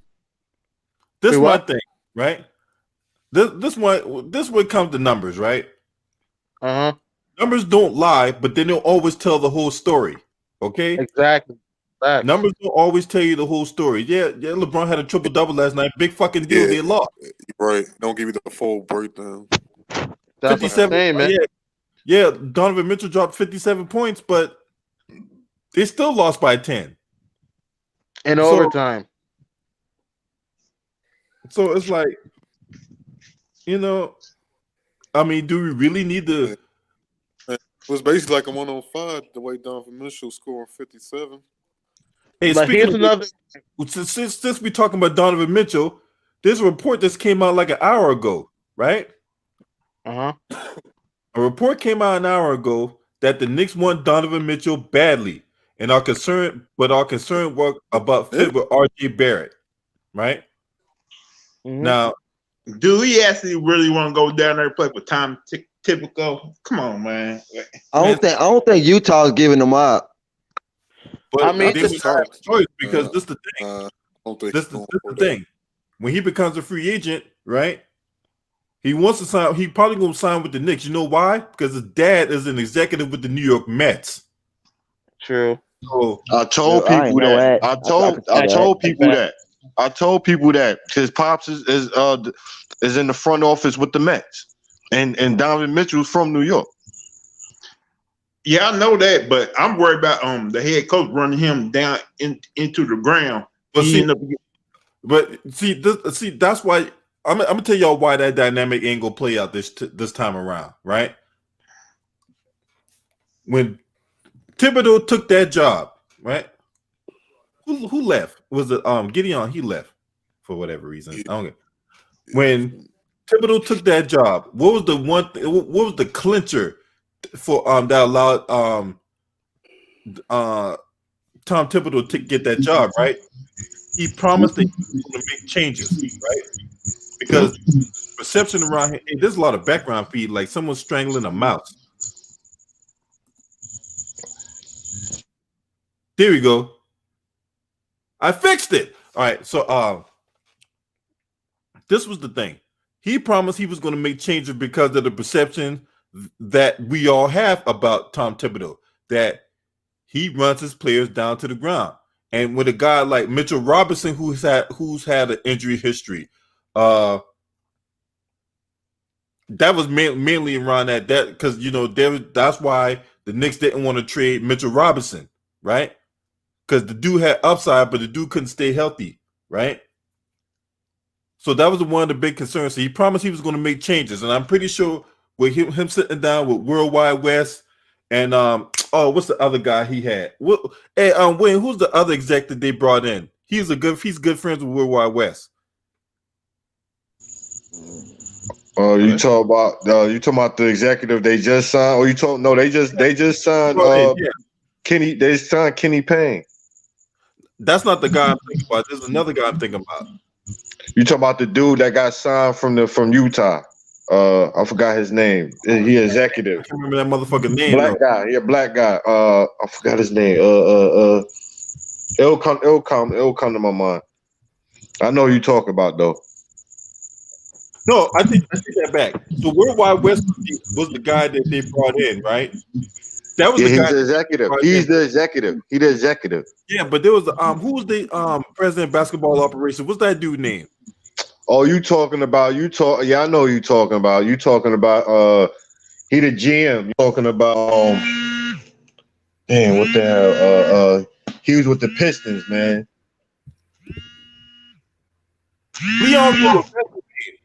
Leon Rose. So when Leon Rose, Leon Rose, the president. Yeah, that's what I was talking about. Oh, okay. I thought you were talking about the GM. No, not yet. The GM that they got currently came from the Sacramento Kings, Scott Perry. Yeah, right? Scott Perry's still there. Yeah, that's what I'm saying. I thought you were talking about Scott Perry. Scott Perry's still there. Yeah. So Leon Rose and Tom Thibodeau was a client of CAA, right? So I'm pretty sure when Leon Rose and Worldwide West went through the coaching searches or whatever like that, that was one of the main concerns. That was one of the changes that Tom Thibodeau made, and I'm pretty sure that had a hand in contract negotiations as well, right? Not only that, I'm pretty sure Tom Thibodeau wanted to bring his own staff, and they was like, "Nah, we got some people we want to bring in." And I'm pretty sure that's one of the things that they had to agree to allow Tom Thibodeau to get that job. and he promised he was going to make changes, right? So we're not going to see this thing where we got guys playing 38 minutes a night because we knew Tom Thibodeau runs a tight rotation. He probably run like 8-9 men at the most. But they all playing like 35, 40 minutes, and these guys is breaking down. What's your thoughts on that? What's your thoughts on Donovan Mitchell possibly going to New York if that were to play out? Because they need talent. I feel like Tom Thibodeau, he's learned something, man. That year off that he had, I feel like he had time to reflect and, think about, moving forward, especially with these players that's playing right now. So he had to sit back for a year to really, realize like, yo, you got to go forward this route. So I feel like he'll be able to coach Donovan Mitchell, and Donovan Mitchell will want to coach like that. That's going to be on him, and that's going to want him to succeed.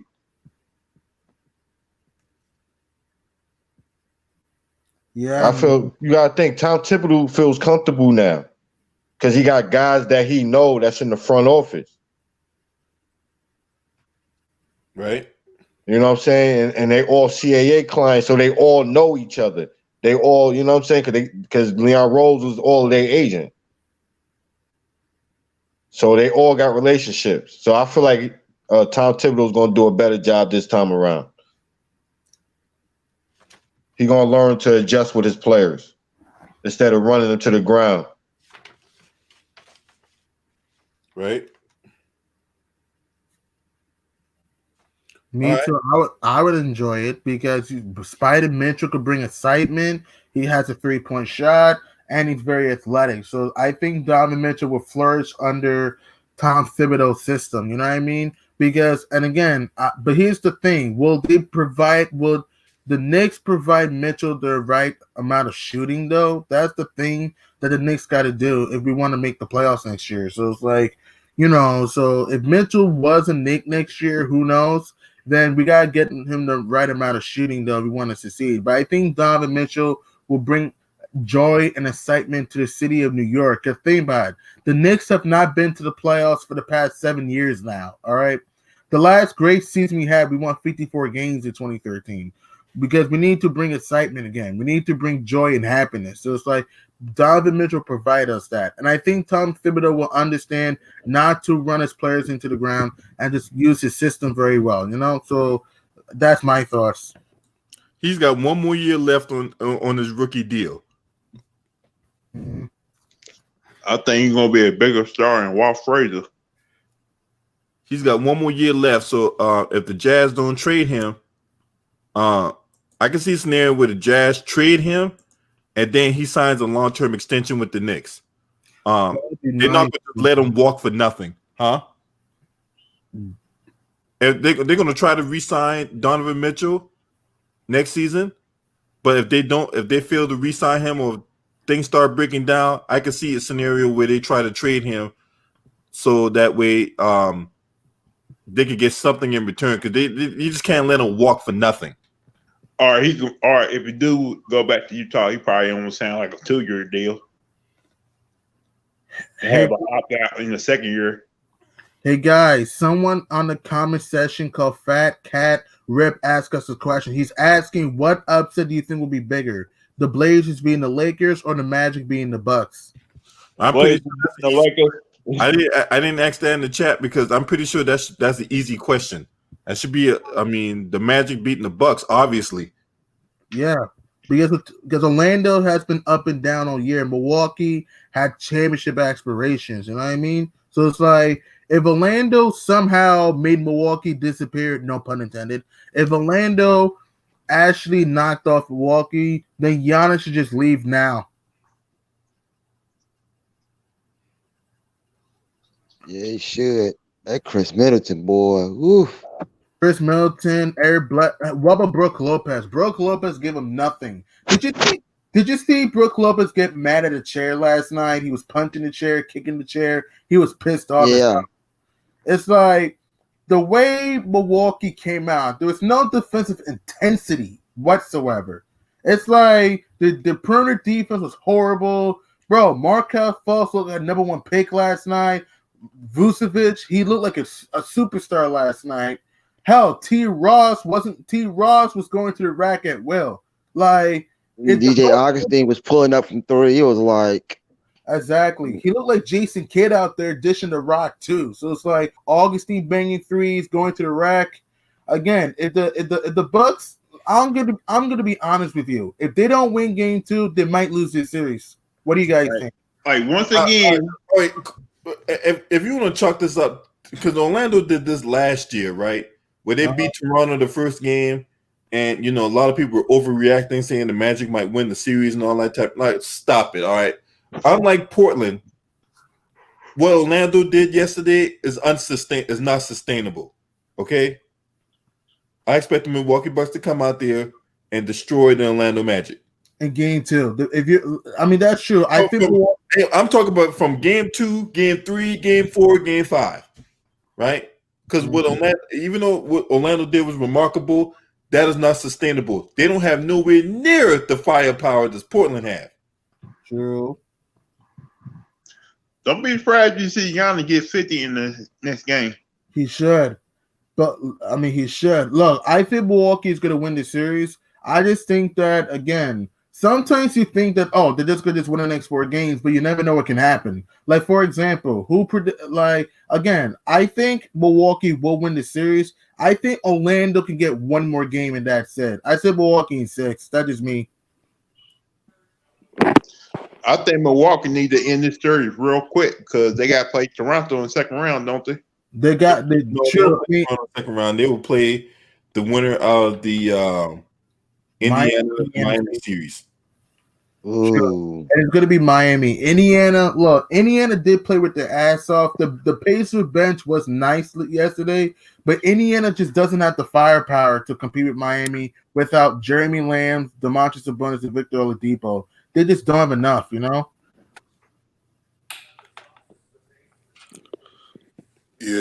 they don't got. Let me make sure I got that firepower on their roster. It's all about It is a make and miss league. Pretty much. But man, Goran Dragic and Jimmy Butler, man, they turned it on in the fourth quarter last night. Sure did. Yeah, I'm looking forward for that matchup still. Indiana and Miami. Game 2. Warren and Jimmy Butler. That'll be great. It's going to be a throw down to watch. Facts, man. Game 2 is big for Indiana. If they don't win game 2, they might get swept in the series. Same reason with freaking Utah. If Utah don't win that game 2, it's over for them. But I got that series going 7. I got Denver, but I got it going 7. You meant G Corey, you said if Utah wins game 2, they lose the series. You meant to say if they lose game 2. Yeah, that's what I meant to say. I got Denver, but I got it going 7 games. Same here, man. I just feel like Denver's better. I feel like Denver got more firepower than Utah. Which they do. And they just have better bigs, though. They just have better bigs. I just think that, look, I think this season will go 6 or 7, maybe. But the Jazz, they're going to need Mike Conley back. Until Utah, the loss of Bogdan Bogdanovic, that's going to come back to bite him in the ass. Because Bogdanovic can be another go-to guy, you know what I mean, to help out Mitchell. Oh, did, because when David Mitchell dropped that 57, nobody else didn't even show up. I'm like, man, y'all gonna help the man? Down the stretch, no one helped him down the stretch of that game. Yeah. But there's a reason for that, though, y'all. And the reason for that is because Donovan Mitchell, outside of Jordan Clarkson, the only other person on that team that can create their own shot is Donovan Mitchell. Nobody else in that team that can create their own shot. Joe Ingles can't. Now, Joe Ingles could bring the ball up. He's like one of their primary ball handlers without Mike Conley. But let's face it, though, the only person on that team that can create their own shot is Donovan Mitchell. Everybody, and maybe Jordan Clarkson, he can create his own shot to a lesser degree. But everybody else, they got to get to a situation where Donovan Mitchell, draws double teams. Right, or drawing the defense in as he's driving in, they get to their spots and Donovan Mitchell hits them for a wide open 3.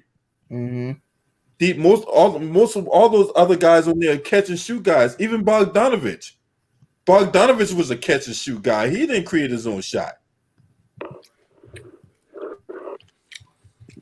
Facts, man. Facts. Yeah, he's not. Yeah, he is a catch and shoot, and they're gonna miss that in this series though, because they're gonna miss that in the series, man. Because yeah, and Jordan Clarkson could score the rock, but here's the thing: is he a go-to guy down the stretch? I don't think so. So it's like that's gonna be a problem for Denver. I was thinking Utah in the series. For Denver, you have Jokic and Murray, and even Michael Porter. You can say, "Give me a basket down the stretch." You know what I mean? So did because Djokovic was killing Rudy Gobert. Down the post, he was. He was killing them, man. And it's not going to change. And by the way, the Jazz are 0-4 against the Nuggets. Just want to throw it out there. So yeah, so this season. So it's like if you Utah, game 2 is your season. You got to move the rock. You got to use more pick and roll action, Gobert. They got to use and they got to hit their threes. Denver, Utah did not shoot all that great from downtown. Come on, I know one thing: if Utah loses game 2, they losing in 5. very possible though. They might lose in 5. Denver, they look for the kill in game 3 if they win game 2.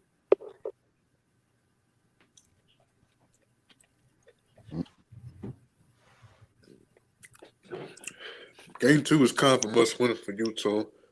It's also true. It's also a must win. Go ahead. It's also a must win for Brooklyn, Philadelphia, and Dallas. If they would have any shot in their series, you know what I mean? It's a game 2's a must win for those teams too. Like, I'm not gonna lie, I see Brooklyn getting swept. That's just me. I think that it's very possible. I think Nets can get one. I think Brooklyn can get one. That's it. That is me. What do you guys think? You think the Nets can get one game, or you think they're gonna get burned out of Disney World? I think they're gonna get drummed out of Disney World. I'm just saying you don't see the same team we saw when they played Portland that day.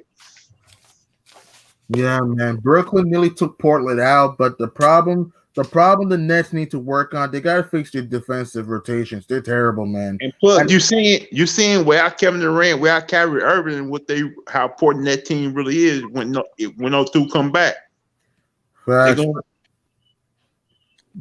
Don't forget Spencer Dinwiddie. Dinwiddie is out too. This team lost a lot of bodies. No Dinwiddie, no Kyrie, no KD, no DeAndre Jordan, no Whistle Chandler, no Tony Prince, no Jamal Crawford, no Michael Beasley, no Theo Pinson. This team is losing a lot of key pieces, man, that could help them in this series right now. So, yeah, I don't think the Nets are going to last long. For the Sixers, Philly just needs to close games, all right? Philly needs to play smart and close games. I got Boston winning, but I got Boston winning the series. I just don't believe in Joel Embiid. That's just me personally. I don't blame you because Joel Embiid, every time you expect this dude to step up in big moments, just do folds. If every year is excuse me? And plus, Philly ain't going to win because Ben Simmons is out for the season. Yeah, they don't have a floor general. And then also the fact that without Ben, who can also guard Kemba? I mean, I know Kemba did not play all that great in game 1, but he started to come alive down the stretch. So, and I expect Kemba to play better today. So, if you're Philly, you may be fucked. And do y'all believe Ben Simmons is going to be in Cleveland next season? No. Because they're talking about trading him. They're trying to trade him right now. To Cleveland. I heard about that. I was reading a report that was talking about Cleveland's trying to get a big trade package. They want Ben Simmons down there, but I can't see that happening. Yeah, man, I don't see it though. But I don't see it though. If you're Philly, you gotta keep your core, man. And for Dallas, if the Mavs want to have any shot in this series, they got to hit threes, all right? Because Dallas was on fire from downtown the first half. Second half, they couldn't hit a side of a barn from 3 in the second half. I'm sorry, but if Dallas get like a 10 to 12 point lead in this game, that's when they need to start going to the rim and drawing fouls, get to the foul line to keep that lead up. That's what I'm saying. Exactly. They were up by what? They were up 14 in game 1, and they want to shoot jumpers. Nah, man. You have the Clippers on the ropes. You got to go to the rack at will. If you just kept doing that, you would have won that game, you know? That's on the head coach. Rick Carlisle. Look, I like Rick Carlisle, but the dude's an idiot sometimes in close games. The dude needs to preach his team defense. transition. Okay, Dallas likes to thrive off transition. They gotta stop jacking up all these outside shots. You know what I mean? But that's what I've been saying about the NBA for years, Gideon.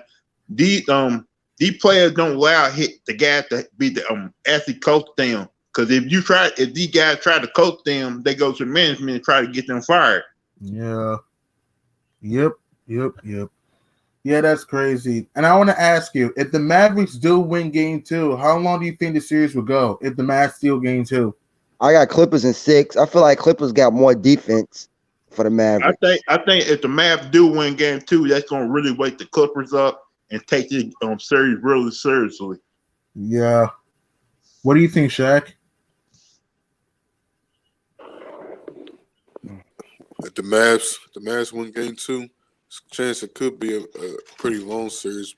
But if they keep going with that same game plan, which I don't think they will, or they come, I'm just saying, if they come close to it, like how they did down the stretch in game 1 and go down 0-2, it's a good chance, a real good chance the Clippers can make it a short series.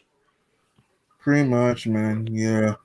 If the Mavs win game 2, this will be a 6, maybe 7-game series.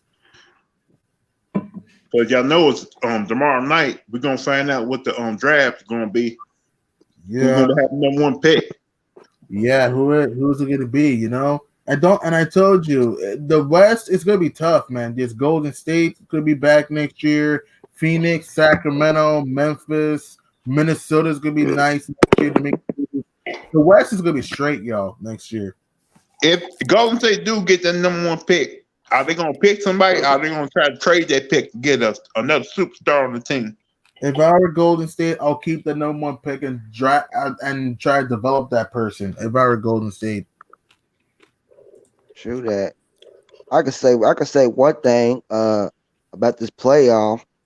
LeBron James is getting a wake-up call. This is not the Eastern Conference. This is the West. pretty much, yes, man. You better get it together. This ain't the East. Facts, man. He better get it together. If not, because you know how LeBron fans like say, "Oh, he never lost in the first round." If he loses to an 8th seed, we're talking about here. You know how embarrassing that'll be for his legacy. It won't even that. It'd be embarrassing because it'd be right because the shit we said. Oh, he went to 8 straight finals in the Eastern Conference. If he was down there in the West, that segues in this question I got right here. Now, for me personally, I got LeBron in my top 10. Me personally, if he loses in the first round, I kick him out of my top 10. Same here. What do y'all see LeBron at as far as top players of all time, legacy wise? I mean, he's a great player. He has a pretty good legacy, but his legacy could have been better. You know what I mean? Again, I know he played tough teams in the playoffs. I get all that. But he's had super teams in Cleveland and Miami, and it's only won 3 times out of 9 years.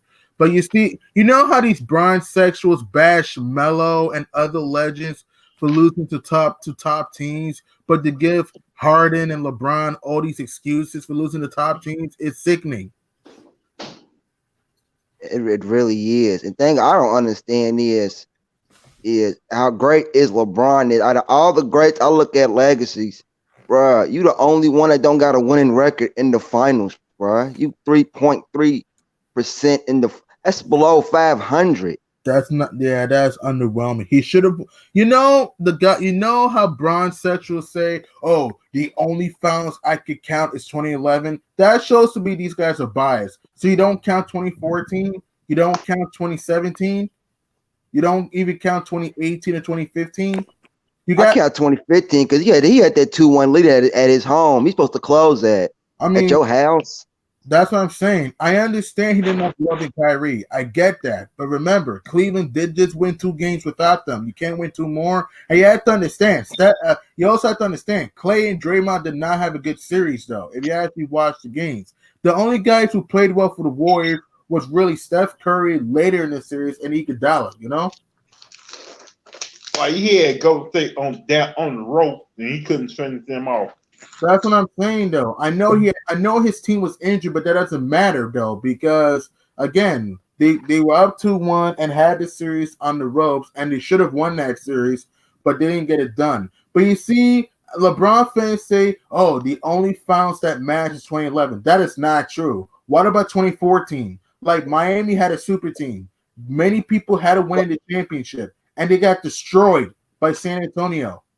Not Same this thing many about people. Not a 2017. majority of people have been winning. Excuse me? Then they bring up well he put up these type of numbers in that game, in this game. Numbers. Yeah, he did, but did he win? No, he didn't win. I don't give And a it damn wasn't about the numbers. impactful.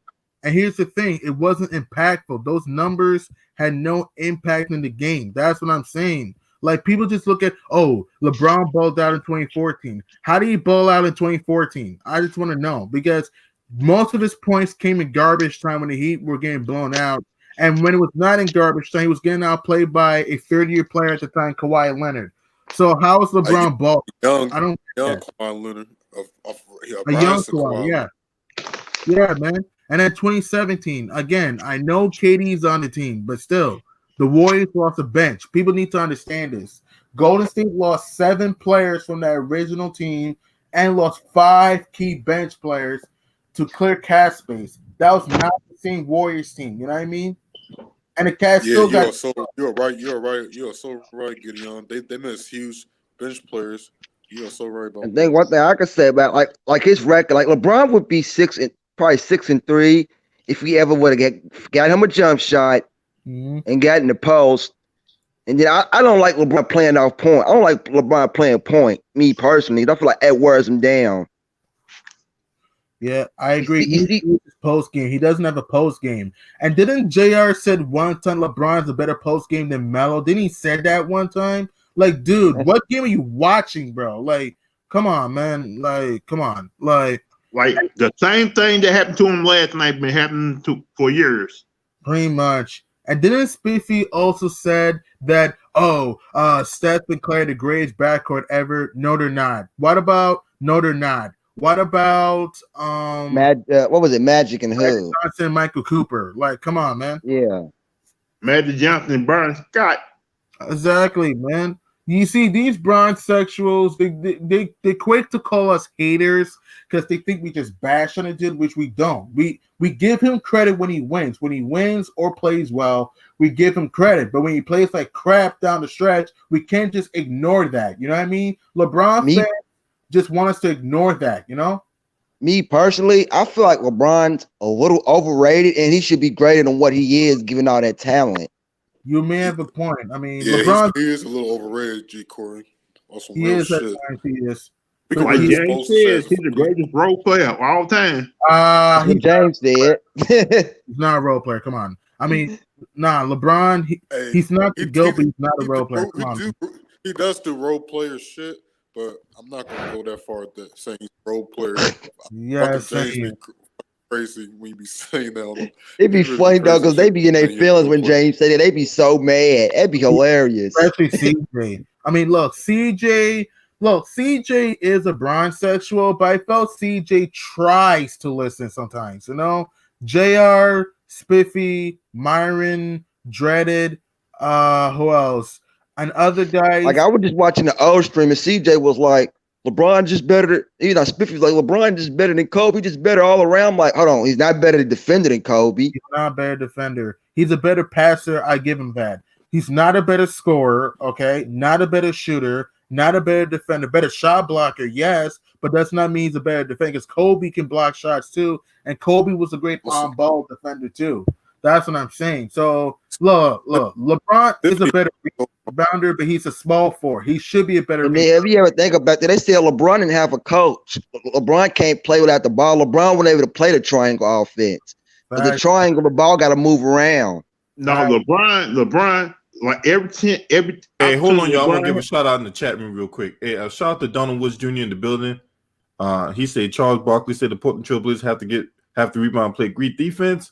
And they did that.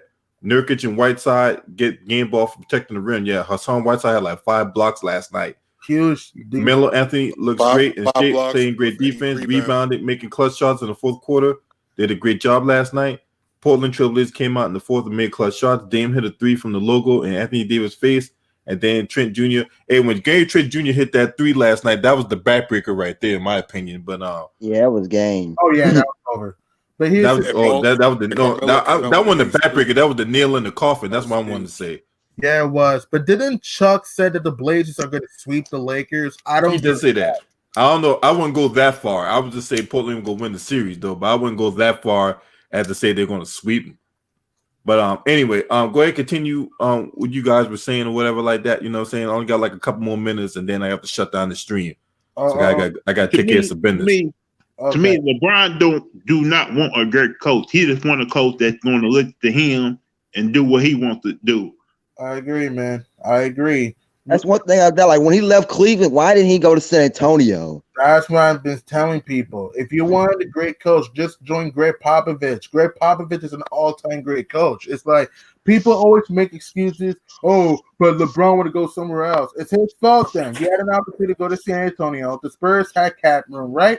So for LeBron to go there, to join Tim Duncan, Tony Parker, Manu Ginobili, and Greg Popovich, and help the Spurs win more championships. But LeBron decided, I'm gonna go to go to LA. And that's what thing I don't like. I don't like people rushing Rondo back. They saying Rondo was gone. When Rondo was playing with us, y'all took the ball out that man's hand. That's what I'm saying. They made Rondo to a shooter. Rondo's not a shooter. He's a floor general. Like, what's he gonna do in this series? He's a good player, but damn, Rondo is like, look, I don't think Rondo's a bum. I think he's a good player, but I feel like Rondo can do something to just give him the ball in his hand, tell LeBron play off the ball, but they're not going to do it. I love playoff Rondo. Rondo in the playoffs. They're not going to do it. They're not going to let LeBron get off the ball. Here, Rondo, run the floor. They're not going to do it, though. But here's the thing, Lou. Playoff Rondo is nice, but here's the thing. He was the primary ball handler.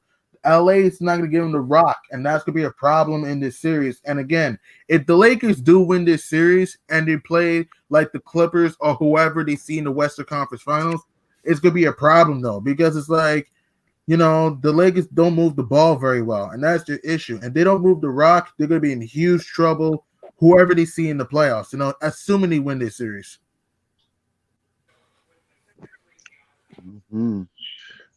Hey, like that's on LeBron James, because LeBron James is the guy who picked this roster.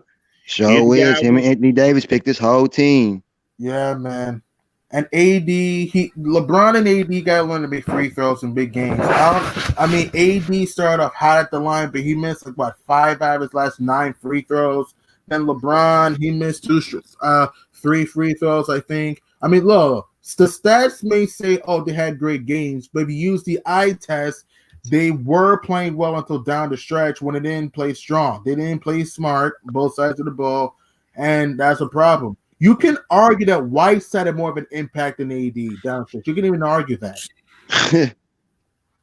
When it comes down the stretch, LeBron James is like around 60%. Man, it comes down to AD need to get his big ass in the post and quit shooting all these damn threes. Facts, man. I love Anthony Davis, but the brow is soft, man. He needs to use his length and size to kill dudes in the post. But I kind of knew that when AD said he ain't like going down low banging with centers. I'm like, bro, ain't you 6'10"? Yeah, and he better bang down. Man, he was banging down low down in Kentucky. What changed all of a sudden? I don't get it, man. If AD does a bang down low, LA is gonna be in big trouble in the playoffs, man. Like I said.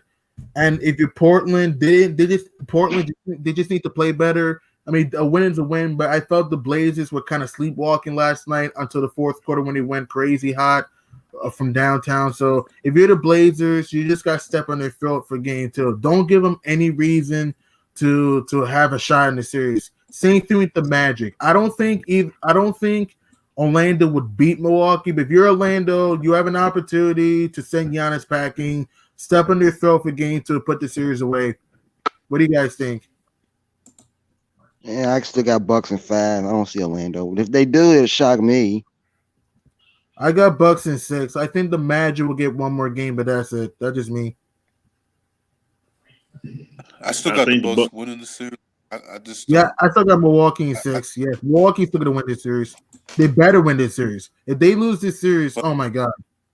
But in game 2, they obviously going to have to make some adjustments because they got to work on rotating and stop leaving shooters open in situations when it comes to decisions Other than that, they got a chance to beat Orlando because they really don't got no superstar like that. They got a center that's really good. Nikola Vucevic. Vucevic was big yesterday, man. Yeah, Vucevic, he's really toyed with Yeah, he's football. really good. Boston wanted him bad too.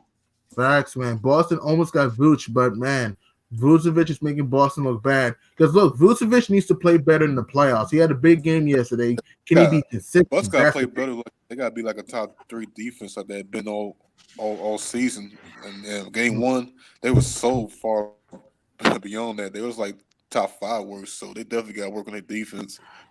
Yeah, man. The Bucks' defensive intensity yesterday was terrible, and it's a shame though. Look, I still think Milwaukee is going to win this series, but I say this: if they don't win Game 2, they're in huge trouble. What do you guys think? Yep. I agree, and I'm gonna leave it at that because I gotta take care of some business now. So I'm gonna shut down the stream. Appreciate y'all for coming on. Appreciate everyone that's listening. I hope everyone enjoyed the content. Smash the like, hit subscribe, man. If you're not subscribed to this channel, man, you know what I'm saying? This the place to be. This your boy. Scream at me. Salute.